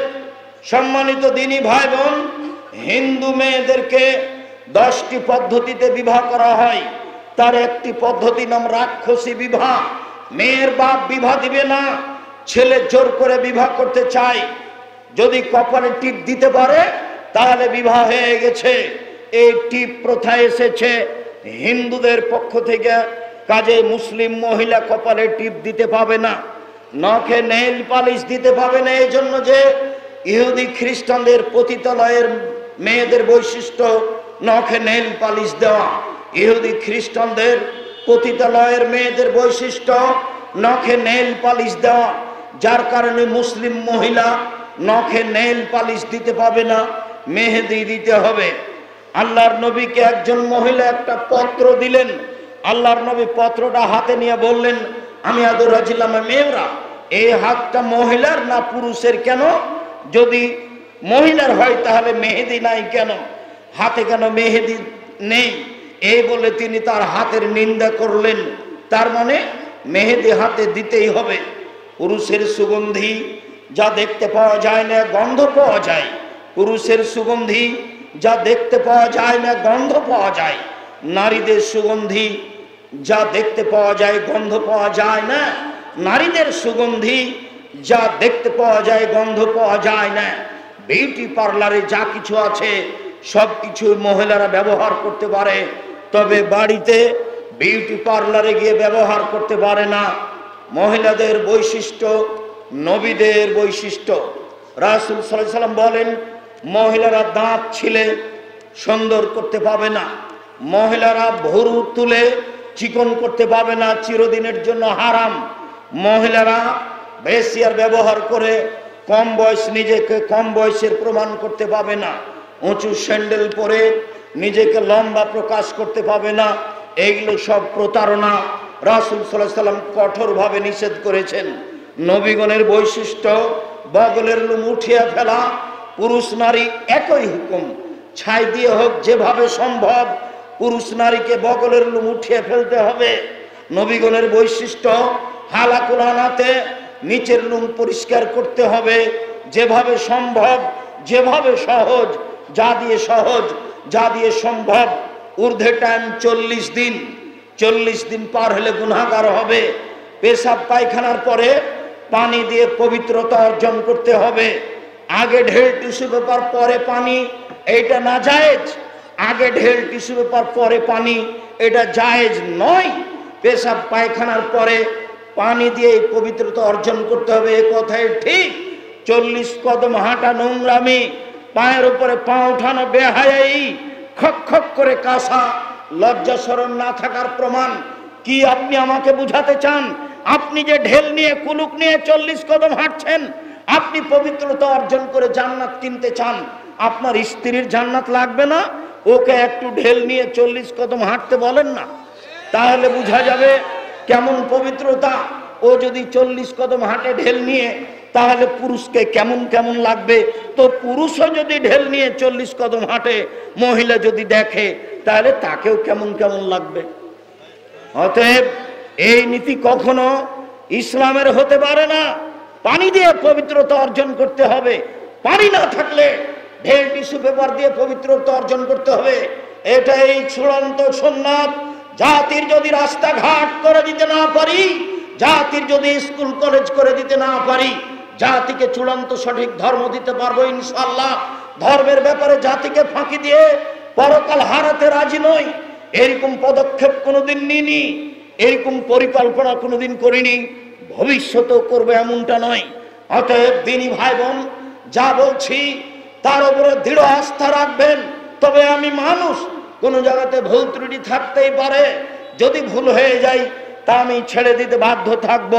তবে শতবার দেখা আছে, আপনি মনে রাখবেন, পেশাব পায়খানা করে পানি দিয়ে পবিত্রতা অর্জন করতে হবে, এ কথাই ঠিক। পানি না থাকলে ঢিল টিস্যু পেপার ব্যবহার করতে হবে। পুরুষ নারী একই ব্যাপার, এ কথাই ঠিক। বলছিলাম, সম্মানিত দিনী ভাই বোন, শিক্ষা সুন্দর শিক্ষা, বিদ্যা সুন্দর বিদ্যা, আদর্শ সুন্দর আদর্শ। সব আদর্শ সুন্দর নয়। থ্যাংক ইউ আদর্শ সুন্দর নয়। টাটা বাই বাই, এটা আদর্শ, এটা আদর্শ সুন্দর নয়। খ্রিস্টানি আদর্শ, এইগুলো আদর্শ গ্রহণ করা যাবে না। সম্মানিত দিনী ভাই বোন, মানুষ যারা বেশি ধনী বিত্তশালী, তাদের দেখে সালাম দিতে হবে, এ আদর্শ সুন্দর নয়। রাখাল খ্রিস্টান ছোট বড় মুচি মেথর সবকে সালাম দিতে হবে। যদি হিন্দু হয় ধন্যবাদ, যদি চিনতে না পারি সালাম দিব, সে যেই হোক না কেন। আদর্শ রাসূলের গ্রহণ করার জন্য অনুরোধ জানাচ্ছি। বিবাহের বৈঠকে গায়ে বান্ধার যে আদর্শ আছে, এটা একেবারেই নোংরা আদর্শ, এটা একেবারেই বেহায়া আদর্শ। অবাক কথা, যেখানে বর বসে আছে সেখান থেকে 15-20 জন লোক ওই মহিলার কাছে গেল, চ্যাংড়া ছুল্লু গেল, আর মাওলানা সাহেব গেল, গিয়ে বলছে এত নগদ এত বাকি, তোমাকে বিবাহ করতে এসেছে, তুমি তাকে স্বামী সত্ত্বে কবুল করো। ও তখন 3 বার কবুল করলো। এরা সবাই এসে এবার বরের পাশে দাঁড়ালো। এই বসে থাকা লোকগুলি বলছে আপনারা কে? তখন ওরা বলছে আমরা এই বিবাহের উকিল। বলছে মেয়ে কবুল করেছে? জি করেছে। আপনারা শুনেছেন? জি শুনেছি। তাহলে বসেন, মনে হচ্ছে হিন্দুর বিবাহ লেগেছে, কলার গাছের চতুর্দিক দিয়ে ঘুরে ধর্ম পাগল হয়ে গেছে। মেয়ের কাছে বিবাহ পড়ানো হারাম। দেখি কোন মায়ের বেটা কথা উল্টাতে পারে। কিয়ামত পর্যন্ত সময় থাকলো। কাজী সাহেবের খাতাতে 4 জন সাক্ষী আছে। কাজী সাহেবের এই খাতা টয়লেট পেপার হিসেবে ব্যবহার করতে হবে। এমন কোন মায়ের বেটা কিয়ামত পর্যন্ত জন্ম নিবে না যে কাজী সাহেবের খাতার বৈধতা দিতে পারে।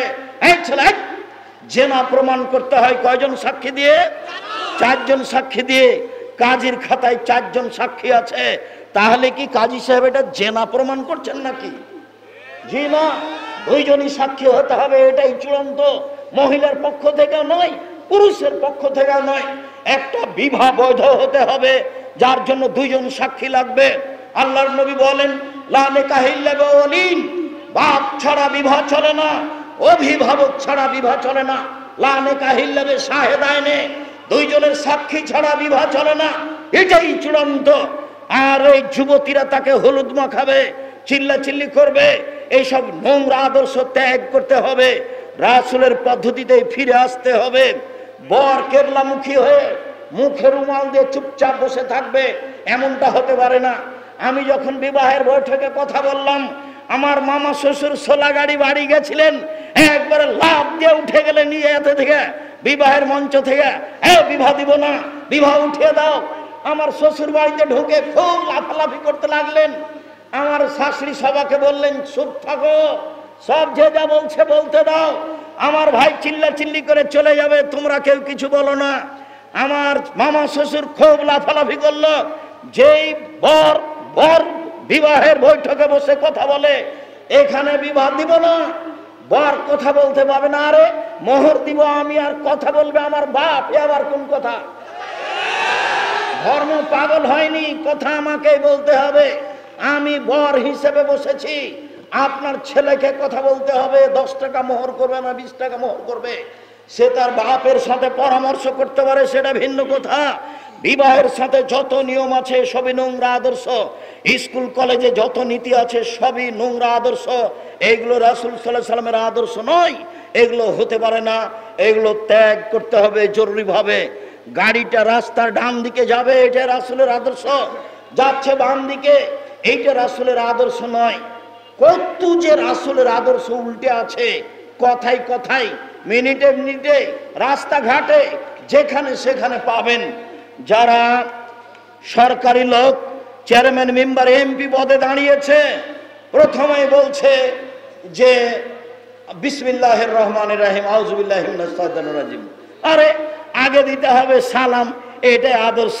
ওর তো জানা নেই এমপি মানুষ কবে পড়বে। সেই যে আপনার মারা গেছেন, উনি আল্লাহ তাকে মাফ করুক, সাঘাটা ওই দিকের, আর নামটা আমি বলছি না, অনেক বড় মানুষ এমন খেপে গেলেন। আমি যখন সালাম দিয়ে গেলেন, আমি বললাম এমপি সাহেবের কথা এটা ভুল হয়েছে, উঠে বিসমিল্লাহ বলা যাবে না, আউযুবিল্লাহ বলা যাবে না। কোরআন মাজিদ পড়তে আউযুবিল্লাহ লাগে, সূরার প্রথমে বিসমিল্লাহ লাগে, আর কথা বলার জন্য আসসালামু আলাইকুম। সালাম দিয়ে কথা বলে না যে তার উত্তর দিতে হবে না, তার সাথে কথা বলতে হবে না। দেশ মাঠ ঘাট রাসূলের আদর্শ ব্যতীত অন্য আদর্শ পরিপূর্ণ হয়েছে। বাম হাতে চা খাচ্ছে মানুষ, এটা হলো শয়তানি আদর্শ, শয়তান। ও বাম হাতে খাবে কেন? বাম হাত দিয়ে আল্লাহ রাসূল বলছেন আল ইয়াদুল ইসরা লি রাসূলিল্লাহি সাল্লাল্লাহু আলাইহি সাল্লাম, আল্লাহ রাসূলের বাম হাত খান ছিল পেশাবের জন্য, পায়খানার জন্য, অলিল কাজারে অপবিত্রতার জন্য। আরে বোকা লোকটা বাম হাতে চা খাচ্ছে, আর এখনই স্যান্ডেলের উপরে একটা ময়লাযুক্ত তেনা পড়ে আছে ন্যাকড়া, তখন ওই লোকটা আবার কোন দিয়ে তেনাটা ধরছে? কোন হাত দিয়ে? বাম হাত দিয়ে ধরছে। আসলে মূর্খ, আসলে পড়াশোনা জানে না, বিদ্যা উঠে গেছে, মূর্খতা বেড়ে গেছে, কোথায় ঠিক। কেউ যদি কাজের মেয়েকে শিখিয়ে দেয়, সুন্দর শিখিয়ে দেয়, শিষ্টাচার শিখিয়ে দেয়, সুন্দর শিষ্টাচার শিখিয়ে দেয়, তার ডবল নেকি হবে। কাজের মেয়েকে যদি এইভাবে শিখিয়ে দিতে হয়, তাহলে নিজের ছেলে মেয়েকে কি শিখাতে হবে? সম্মানিত দিনী ভাই বোন, আমার মনে বড় সাধ, আমি এ দেশের মাটিতে উন্নত মানের প্রতিষ্ঠান গড়বই ইনশাআল্লাহ, যেখানে ছেলে মেয়ে বাংলা, ইংরেজি, আরবি উন্নত মানের শিক্ষা অর্জন করে জাতির অন্যায়ের বিরুদ্ধে লড়বে, কুসংস্কারের বিরুদ্ধে লড়বে, ইনশাআল্লাহ লড়বে। বিবাহ দেওয়ার পরে বউ ভাত করতে হবে কেন? বিবাহ দেওয়ার পরে বউ ভাত হারাম। আবার অবাক কথা যেটা গায়বান্ধার, এই বউ ভাতের দিন ওই বউটা বসে আছে চেয়ারে, সব এসে তাকে টাকা দিয়ে যাচ্ছে, তাকে দেখছে মুখ। ও কি পতিতালয়ের মহিলা নাকি? সবাই দেখবে মানে? আরে বাপ যা চললো বেচা আছে, মেয়েটাকে রেখেছে ঘরে খোলা, সবাই দেখে যাচ্ছে, টাকা দিয়ে। ধর্ম পাগল হয়ে গেছে। ধর্ম কি রাজশাহী চাঁপাইনবাবগঞ্জের হাওয়াই লাড্ডু? दोनों हाथ में लड्डू है, जो चाहे उसको खा ले, जो चाहे उसको छोड़ दे। भूल हिसाब। ধর্ম চাঁপাইনবাবগঞ্জের হাওয়াই লাড্ডু নয়। গাইবান্ধা জেলায় যত বাড়ি আছে, শতকরা 95টা বাড়ির আসলের আদর্শ নেই। এই বাড়ি পরিবর্তন করতে হবে। আব্দুর রাজ্জাক সাহেব কথাটা আবার বুঝিয়ে বলেন, বুঝতে পারিনি। 95টা বাড়ি চলবে না মানে? জি, আপনাদের বাড়িতে ঢুকলে 10টা চুলা দেখা যায়। এগুলো আবার কেমন বাড়ি? সব ভিন্ন হতে হবে, ঘিরে ঘিরে ভিন্ন করতে হবে। টাকা আছে ইট দিয়ে ঘেরেন, টাকা না আছে চটছালা দিয়ে ঘেরেন, আর কিছু দিয়ে ঘেরেন, প্রত্যেকটা বাড়ি ভিন্ন করতে হবে। এসব বাড়ি রাসূলের আদর্শে গড়ে উঠেনি। আচ্ছা, সালাম দিবেন কোথায়? সালাম দিয়ে না দিয়ে যে ঢোকা নিষেধ, তো আপনার বাহির দরজাই তো নেই, তো সালাম দিব কোথায়? সব দিকই তো ফাঁকা। এ তো সাতক্ষীরার মতো হলো, এইদিকে একটা ঘর, এইদিকে একটা ঘর, মধ্যে গরুর গাড়ির রাস্তা। এটা তো হয় না, এগুলো বাড়ি নয়। এইসব বাড়ি পরিবর্তন করতে হবে, রাসূলের আদর্শে আসতে হবে।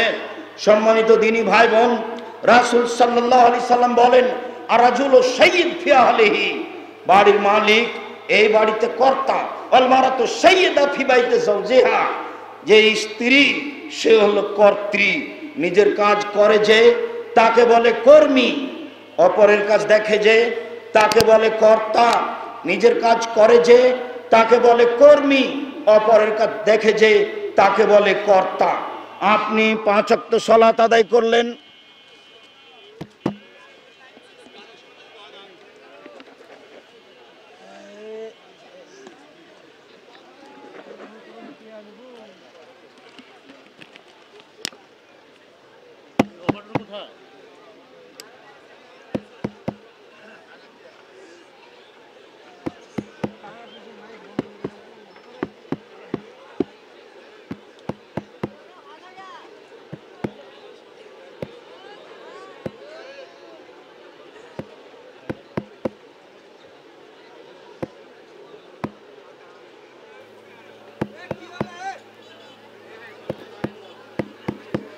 সম্মানিত দিনী ভাই বোন, বলছিলাম নিজের কাজ করে যে তাকে বলে কর্মী, অপরের কাজ দেখে যে তাকে বলে কর্তা।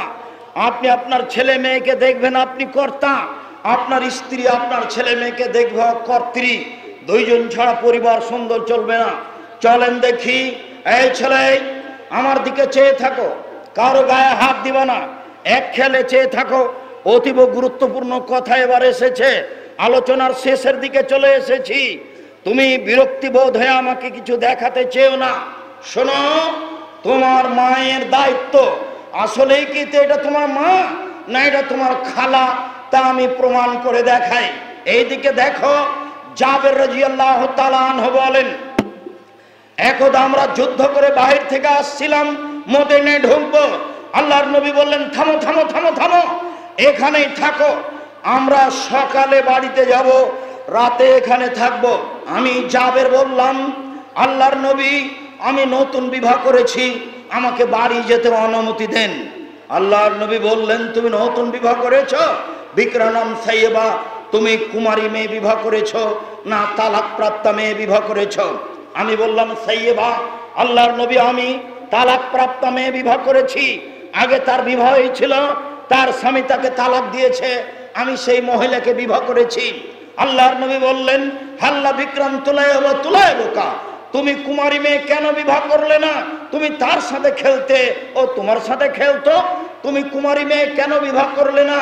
তুমি তার সাথে খেলতে, ও তোমার সাথে খেলতো। তুমি অবিবাহিতা মেয়ে কেন বিবাহ করলে না? তুমি তার সাথে খেলতে, ও তোমার সাথে খেলতো। আল্লাহর নবী এইভাবে বলছেন কথা। তার 13 জন স্ত্রী, একসাথে 11 জন ছিলেন, মাত্র একজনের আগে কোনোদিন বিবাহ হয়নি, সবারই 2বার 3বার করে বিবাহ হয়েছে। তার মধ্যে খাদিজা রাদিয়াল্লাহু তাআলা আনহার 3 নম্বর স্বামী হচ্ছেন মুহাম্মদ সাল্লাল্লাহু আলাইহি সাল্লাম। তাহলে এর আগে খাদিজার কয়বার বিবাহ হয়েছে? 2বার বিবাহ হয়েছে। মুহাম্মদ সাল্লাল্লাহু আলাইহি সাল্লাম হচ্ছেন 3 নম্বর স্বামী। যাক, তিনি অবিবাহিতা নারীকে বিবাহ করার জন্য উদ্বুদ্ধ করলেন। এবার দেখি জাবের কি বলেন। জাবের বলছেন, আল্লাহর নবী শোনেন, আমার আব্বা উহুদের যুদ্ধে শহীদ হয়েছেন 9 জন মেয়ে রেখে, আমার 9 জন বোন আছে। আমার আব্বা উহুদের যুদ্ধে শহীদ হয়েছেন 9 জন মেয়ে রেখে, আমার 9 জন বোন আছে। ফাকরাহুন উযাব্বিজা মিসলাহুন্না, আমার বোনদের সমবয়সের মেয়েকে আমি বিবাহ করতে চাইনি 4টা কারণে। আমার বোনদের সমবয়সের মেয়েকে আমি বিবাহ করিনি 4টা কারণে। এই 4টা কারণেই তোমার মায়ের মধ্যে থাকতে হবে জরুরি। শুনুন, উপস্থিত বৈঠকের দিনই মুসলিম বোন, তিনি বলছেন, আমি 4টা কারণে কম বয়সের মেয়েকে বিবাহ করিনি, আমার বোনদের সমবয়সের মেয়েকে বিবাহ করিনি। 1, লিতুআল্লিমাহুন্না, আমার স্ত্রী যেন আমার বোনদেরকে বিদ্যা শিখাতে পারে। 2, লিতুআদ্দিবাহুন্না, আমার স্ত্রী যেন আমার বোনদেরকে শিষ্টাচার শিখাতে পারে। 3, লিতুরাজ্জিলাহুন্না, আমার স্ত্রী যেন আমার বোনদের মাথার চুল চিরুনি করে পরিপাটি করে সাজগোজ করে রাখতে পারে। 4, লিতাকুমা আলাইহিন্না, আমার স্ত্রী যেন তাদের উপরে পাহারা দিতে পারে। তোমার মা তোমাদের উপরে পাহারাদার। বলো, তোমার প্যান্টটা টাকানোর নিচে কেন? আসলেই কি এটা তোমার মা? বলে দিও, আসসালামু আলাইকুম আম্মা, আব্দুর রাইস সাহেব আপনাকে খালা বলে ডাকতে বলেছে। কেন বাবা, কেন তুমি খালা বলে ডাকবা? প্যান্টটা আমার টাকানোর নিচে, এই জন্য আম্মা। তোমার দাঁতগুলো অপরিষ্কার, তোমার বোন এখানে বসে আছে, ক্লাস 10-এ পড়ে, মাথায় কাপড় নেই, এটা নিশ্চয়ই এটা তোমার খালা, নিশ্চয়ই এটা তোমার সৎ মা। শুনে রেখো, হাদিস বুখারী মুসলিম। বারবার এক কথা বলছি, জাতিকে চূড়ান্ত ধর্ম দিতে চাই। জাবের রাদিয়াল্লাহু তাআলা আনহু বলেন, 4টি কারণে বেশি বয়সের মেয়ে বিবাহ করেছি, আমার বোনদের সমবয়সের মেয়েকে আমি বিবাহ করিনি। 1, আমার স্ত্রী যেন আমার বোনদের বিদ্যা শিখাতে পারে। 2, শিষ্টাচার শিখাতে পারে। 3, চিরুনি করে সাজগোজ করে রাখতে পারে। 4, পাহারা দিতে পারে। তোমার বোন প্রত্যেক দিন বিকাল 2টায় আসে, আজকে 2:30টায় এসেছে, 30 মিনিট কোথায় লেট হয়েছে? তোমার মাকে তন্ন তন্ন করে তল্লাশি করতে হবে, তাহলে মা, নইলে সৎ মা। তোমার নখ যদি বড় থাকে, তুমি যদি দোকানে আড্ডা পিটতে পারো, তোমার হাতে যদি বড় মোবাইল থাকে, ছেলে, বড় মোবাইলের অর্থ কি জানো? এর অর্থ হলো আর একটা জেনা। মোবাইল মানে জেনা। মোবাইলের আর একটা অর্থ হলো নিশা। পেশাবখানায় পায়খানায় মোবাইল নিয়ে গেছে, পায়খানায় বসে আছে, মোবাইল চলছে। সিগারেট খায় মানুষ পায়খানায় বসে, ওটা নিশা, ওটা হারাম। তাহলে এও মোবাইল চালাচ্ছে পায়খানায় বসে, অথচ কোনো প্রয়োজন নেই, কোনো প্রয়োজন নেই এমনিতেই। কেন এরকম হলো? এর বাপ মা খারাপ, এই জন্য। সম্মানিত দিনী ভাই বোন, রাসূল সাল্লাল্লাহু আলাইহি সাল্লাম বলেন, কুল্লু মাউলুদিন ইউলাদাল ফিতরা ফাহুয়া ইবাদাতিহি ইউমাজ্জিসুনাহি ইউনাসরানিহি।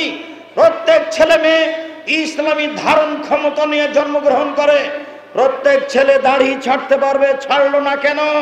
প্রত্যেক ছেলে টাকনোর উপরে প্যান্ট পরতে পারে, পরলো না কেন? প্রত্যেক ছেলে এশার সালাতের পরে বাড়ি চলে যেতে পারবে, গেল না কেন? দোকানে পড়ে আড্ডা পিটে কেন? প্রত্যেক মেয়ে মাথায় কাপড় দিতে পারে, দিল না কেন? প্রত্যেক মহিলাই ঢিলে ঢালা পোশাক পরতে পারে, ফ্যাশন বোরকা পরলো কেন? আল্লাহ রাসূল বলছেন ওর মা ওকে পড়তে বলেছে, এর নাম সঙ্গ দোষে লোহা ভাসে। ওর মা খারাপ সেই জন্য এই ছেলে খারাপ, ওর মা খারাপ সেই জন্য এই মেয়ে খারাপ। রাসূল সাল্লাল্লাহু আলাইহি সাল্লাম বলেন, কারো সঙ্গী যদি আতরওয়ালা হয়, আতর বিক্রেতা, আতর তাকে এমনিতে দিবে, নইলে আতর কিনে নিবে, নইলে আতরের পাশে বসে থাকলে সুগন্ধি পাবে। আতরের আলার পাশে বসে থেকে নাকে মুখে আতরের সেন্ট আসবে না, এই কথা যেমন মিথ্যে। আপনার ছেলের বন্ধু ভালো, আপনার ছেলে ভালো হবে না, এই কথা তেমনি মিথ্যা। আতরওয়ালার পাশে বসে থেকে নাকে মুখে আতরের সেন্ট আসবে না, এই কথা যেমন মিথ্যে। আপনার মেয়ের বান্ধবী ভালো, আপনার মেয়ে ভালো হবে না, এই কথা তেমনি মিথ্যে। কামারের পাশে বসে থাকলে কাপড় জ্বলে যাবে, অন্যথায় কখনো নাকে মুখে ধোঁয়া এসে লাগবে। কামারের পাশে বসে থেকে নাকে মুখে ধোঁয়া আসবে না, এই কথা যেমন মিথ্যে। আপনার ছেলের বন্ধু খারাপ, আপনার ছেলে খারাপ হবে না, এই কথা তেমনি মিথ্যে। কামারের পাশে বসে থেকে নাকে মুখে ধোঁয়া আসবে না, এই কথা যেমন মিথ্যে। আপনার মেয়ের বান্ধবী খারাপ, আপনার মেয়ে খারাপ হবে না, এই কথা তেমনি মিথ্যা। অবশ্যই খারাপ হবে, এই কথাই ঠিক। তাই তো তারা দুই বোন একসাথে জন্ম নিয়েছিল, দেখতে অতীব সুন্দরী ছিল, মেধাও ভালো ছিল। একজন আর একজনকে ছেড়ে থাকতে পারতো না। কিভাবে একজন এই দলের সাথে বিবাহ হলো, একজন এই দলের লোকের সাথে বিবাহ হলো, দুই বোন এখন আর কথা বলে না। তারই নামে সঙ্গ দোষে লোহা ভাসে। লোহা যদি পানিতে ছেড়ে দেন ডুবে যাবে, লোহা যদি কাঠের সাথে লাগিয়ে দেন লোহা এখন ভাসবে। সম্মানিত দিনী ভাই বোন, ছেলে মেয়েকে কন্ট্রোলে রাখার চেষ্টা করেন, স্ত্রীকে কন্ট্রোলে রাখার চেষ্টা করেন। পৃথিবীর সবচেয়ে দামি মহিলাকে যদি উপদেশ দেওয়া লাগে, আপনার স্ত্রীকে উপদেশ দিতে হবে পরিবার ঠিক করার জন্য, এই কথাই ঠিক। এই ছেলে, উপস্থিত বৈঠকের দিনী ভাই, আপনি একটু খেয়াল করেন। উপস্থিত বৈঠকের দিনী মুসলিম বোন, এই মেঘ কথা বলছো কেন? তোমার শরম হয় না? মেয়ে মানুষ কেন এখানে এসে কথা বলো? একটু লজ্জাবোধ করো না কেন? চুপ থাকো। উপস্থিত বৈঠকের মুসলিম বোন, আপনাকে আমি লক্ষ্য করে বলছি, আপনি দেখুন। দিনী ভাই, আপনাকে আমি লক্ষ্য করে বলছি, পৃথিবীর সবচেয়ে দামি মহিলা যদি স্বামীর কাছে উপদেশ পাওয়ার হক রাখে, তাহলে আপনার স্ত্রীকে উপদেশ দিতে হবে, এ কথাই ঠিক। এক মিনিট আমার দিকে চেয়ে থাকেন। আয়েশা রাদিয়াল্লাহু তাআলা আনহা বলেন, একদল ইহুদি আল্লাহর নবীর কাছে আসলো, এসে বলল, আসসালামু আলাইকুম, আপনার মরণ হোক। আল্লাহর নবী বললেন, ওয়ালাইকুম, তোমাদের হোক। আল্লাহর নবী যা বলেছেন আয়েশা পিছন থেকে শুনতে পাননি। আয়েশা রাদিয়াল্লাহু তাআলা আনহা এবার বলতে লাগলেন, আসসালামু আলাইকুম ওয়া লানাতু আলাইকুম, গাজব আলাইকুম, মরণ তোমাদের হোক, তোমাদের উপরে অভিশাপ হোক, তোমাদের উপরে গজব নাজিল হোক। তখন আল্লাহ রাসূল বলছেন, ইয়াকাল উনফল ফোসা আলাইকুম রিফকে, নরম হোক, নরম হোক, কঠোর হয় না, কর্কশ হয় না। নরম হোক, কঠোর হয় না, কর্কশ হয় না। তাই সব বলছেন, আলাম তাসমা মা কালু, ওরা কি বলেছে আপনি শুনতে পাননি? তখন আল্লাহ রাসূল বলছেন, আলাম তাসমা মা কুল, তো আমি কি বলেছি তুমি শুনতে পাওনি? স্বামী স্ত্রীর মধ্যে চলছে। আরে ওরা বলেছে আমার মরণ হোক, আমিও বলেছি ওয়ালাইকুম। একটা কথা, এই ছেলে শোনো, যারা তোমাকে বা আমাকে বলছে যে এরা ইহুদিদের দালাল, খ্রিস্টানের দালাল, আচ্ছা ধরো আমি যদি ইহুদি খ্রিস্টানের দালাল না হই, তাহলে এবার কে দালাল? যে বলেছে সেই। হাদিস বুখারী মুসলিম। খুব সাবধানে কথা বলতে হয়, এই জন্যই মুখটা বন্ধ রাখবা, বাস জান্নাত হবে, মুখই খুলবা না। ও যে বললো ইহুদিদের দালাল, ও যে নিজে ইহুদি হয়ে গেছে তা কিও বুঝেছে? তা তো আঁচ করেনি কোনোদিন। মুখ খুব কঠিন জিনিস। আয়েশা নরম হোক, পৃথিবীর সবচেয়ে দামি মহিলা উপদেশ নিচ্ছেন স্বামীর কাছে, এবার বাপের হাতে পিটনি খাচ্ছে। দেখেন আয়েশা রাদিয়াল্লাহু তাআলা আনহা বলেন, আমরা যুদ্ধ থেকে আসছিলাম, এক জায়গায় আমার হার হারিয়ে গেল, হার খুঁজে পায় না, পানি নেই, সালাতের সময় হয়েছে, অজু করতে পারি না, সালাত আদায় করতে পারি না, সবাই আটকা পড়ে গেলাম। জনগণ আমার আব্বার কাছে গেল, আমার আব্বার কাছে গিয়ে বলল, আপনি জানেন আপনার মেয়ে কি ঘটিয়েছে? আমার মেয়ে কি ঘটিয়েছে? এই যে আপনার মেয়ে হার হারিয়েছে, খুঁজে পায় না, যেতেও পারি না, পানিও নাই, অজুও করতে পারি না, সালাত আদায় করতে পারি না। তাই এই কথা শুনে তিনি চলে গেলেন মেয়ের কাছে। দেখেন মেয়ের উরুরানের উপরে মাথা দিয়ে জামাই ঘুমাচ্ছেন, মেয়ের উরুরানের উপরে মাথা দিয়ে জামাই ঘুমাচ্ছেন। আবু বকর সিদ্দিক আয়েশা বলছেন, ফালাকা জানি লাকসাতান শাদীদা, আমার বাপ আমার কোমরের উপরে, আমার স্বামী যদি আমার উরুরানের উপরে মাথা দিয়ে না ঘুমাতেন, আমি মায়ের কারণে দূরে সরে যেতাম।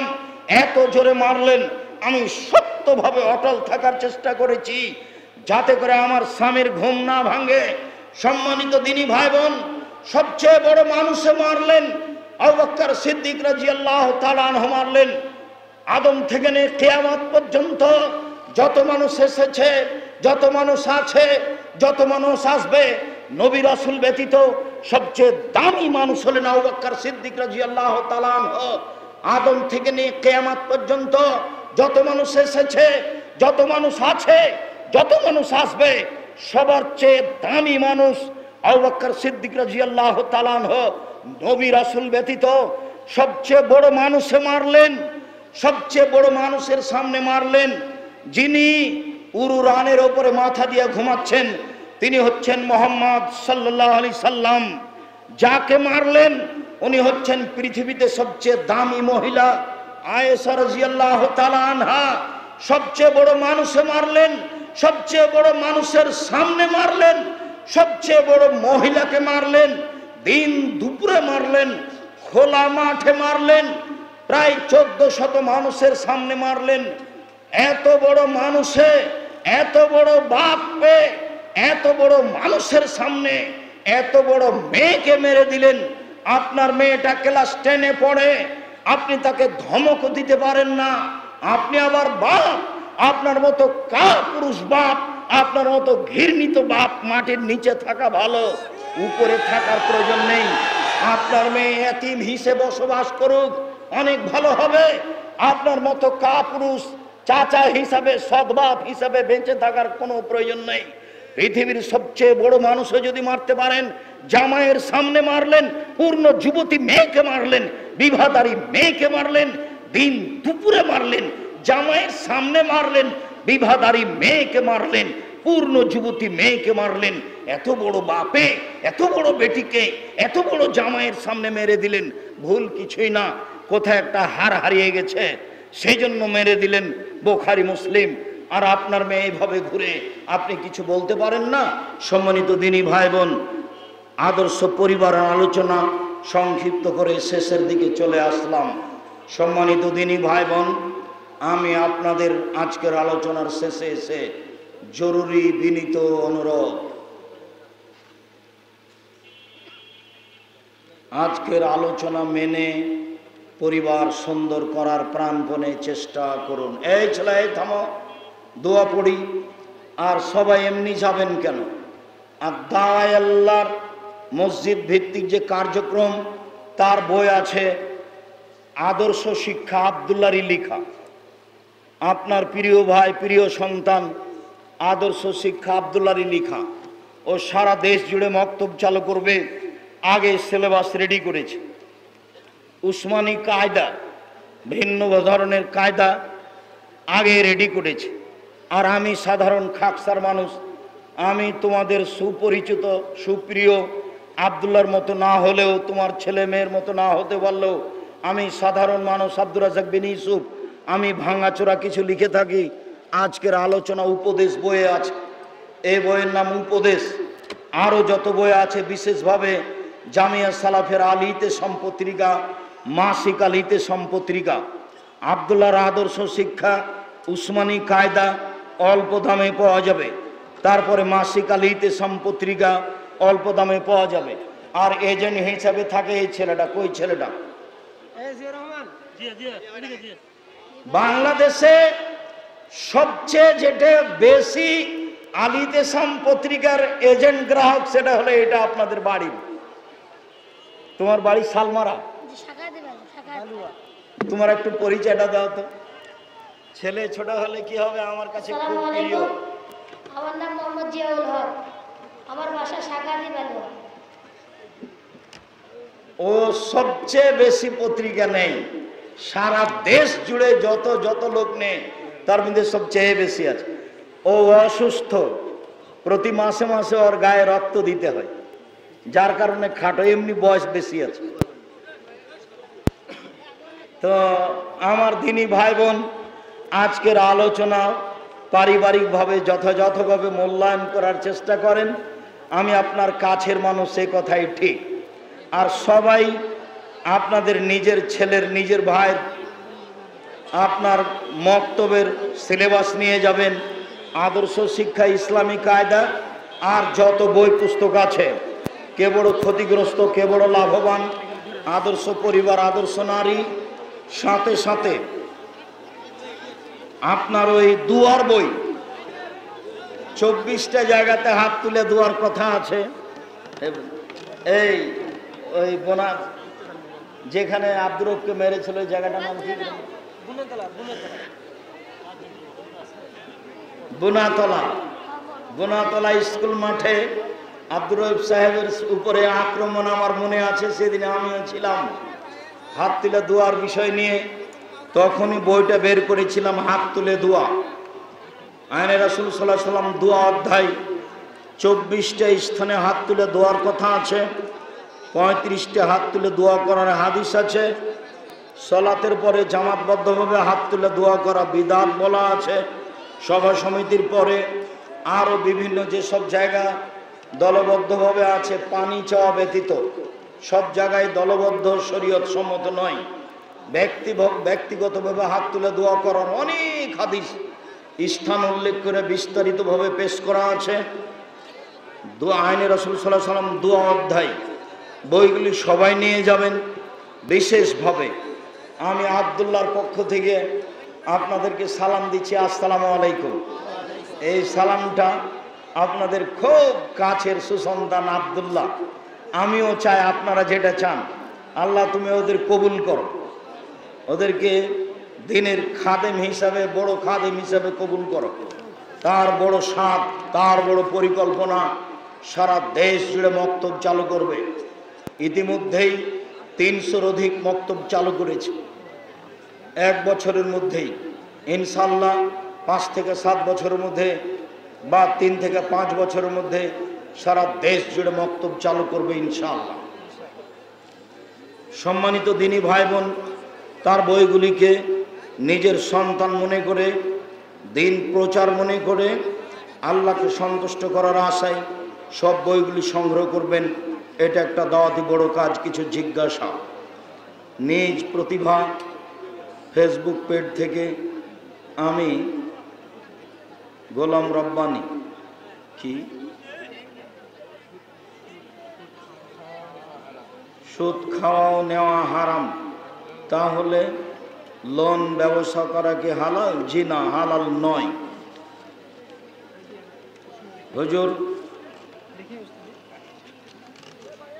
হুজুর আমি মাদ্রাসায় পড়তে চাই, কিন্তু বাবা বলে নিজের টাকা দিয়ে পড়ো। তুমি ভর্তি হয়ে যাও না, জামিয়া সালাফে 29 তারিখ ভর্তির তারিখ, 29শে ডিসেম্বর। 1 ডিসেম্বর থেকে ফর্ম চলছে, 29শে ডিসেম্বর ভর্তির তারিখ।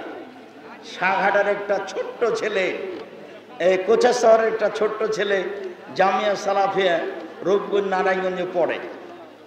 মাঝে মধ্যে দেখি আমার চোখের সামনে পড়ে, জিজ্ঞাসা করি তুমি কেমন আছো? তোমাদের ওই বাজারটার নাম কোচা শহর কেন? ছোট ছেলে।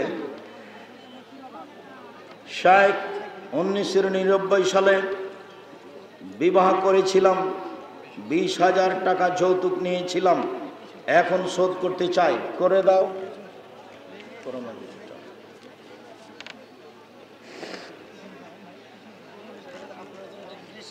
যৌতুক ফেরত দিতেই হবে, কোনো পথ নেই।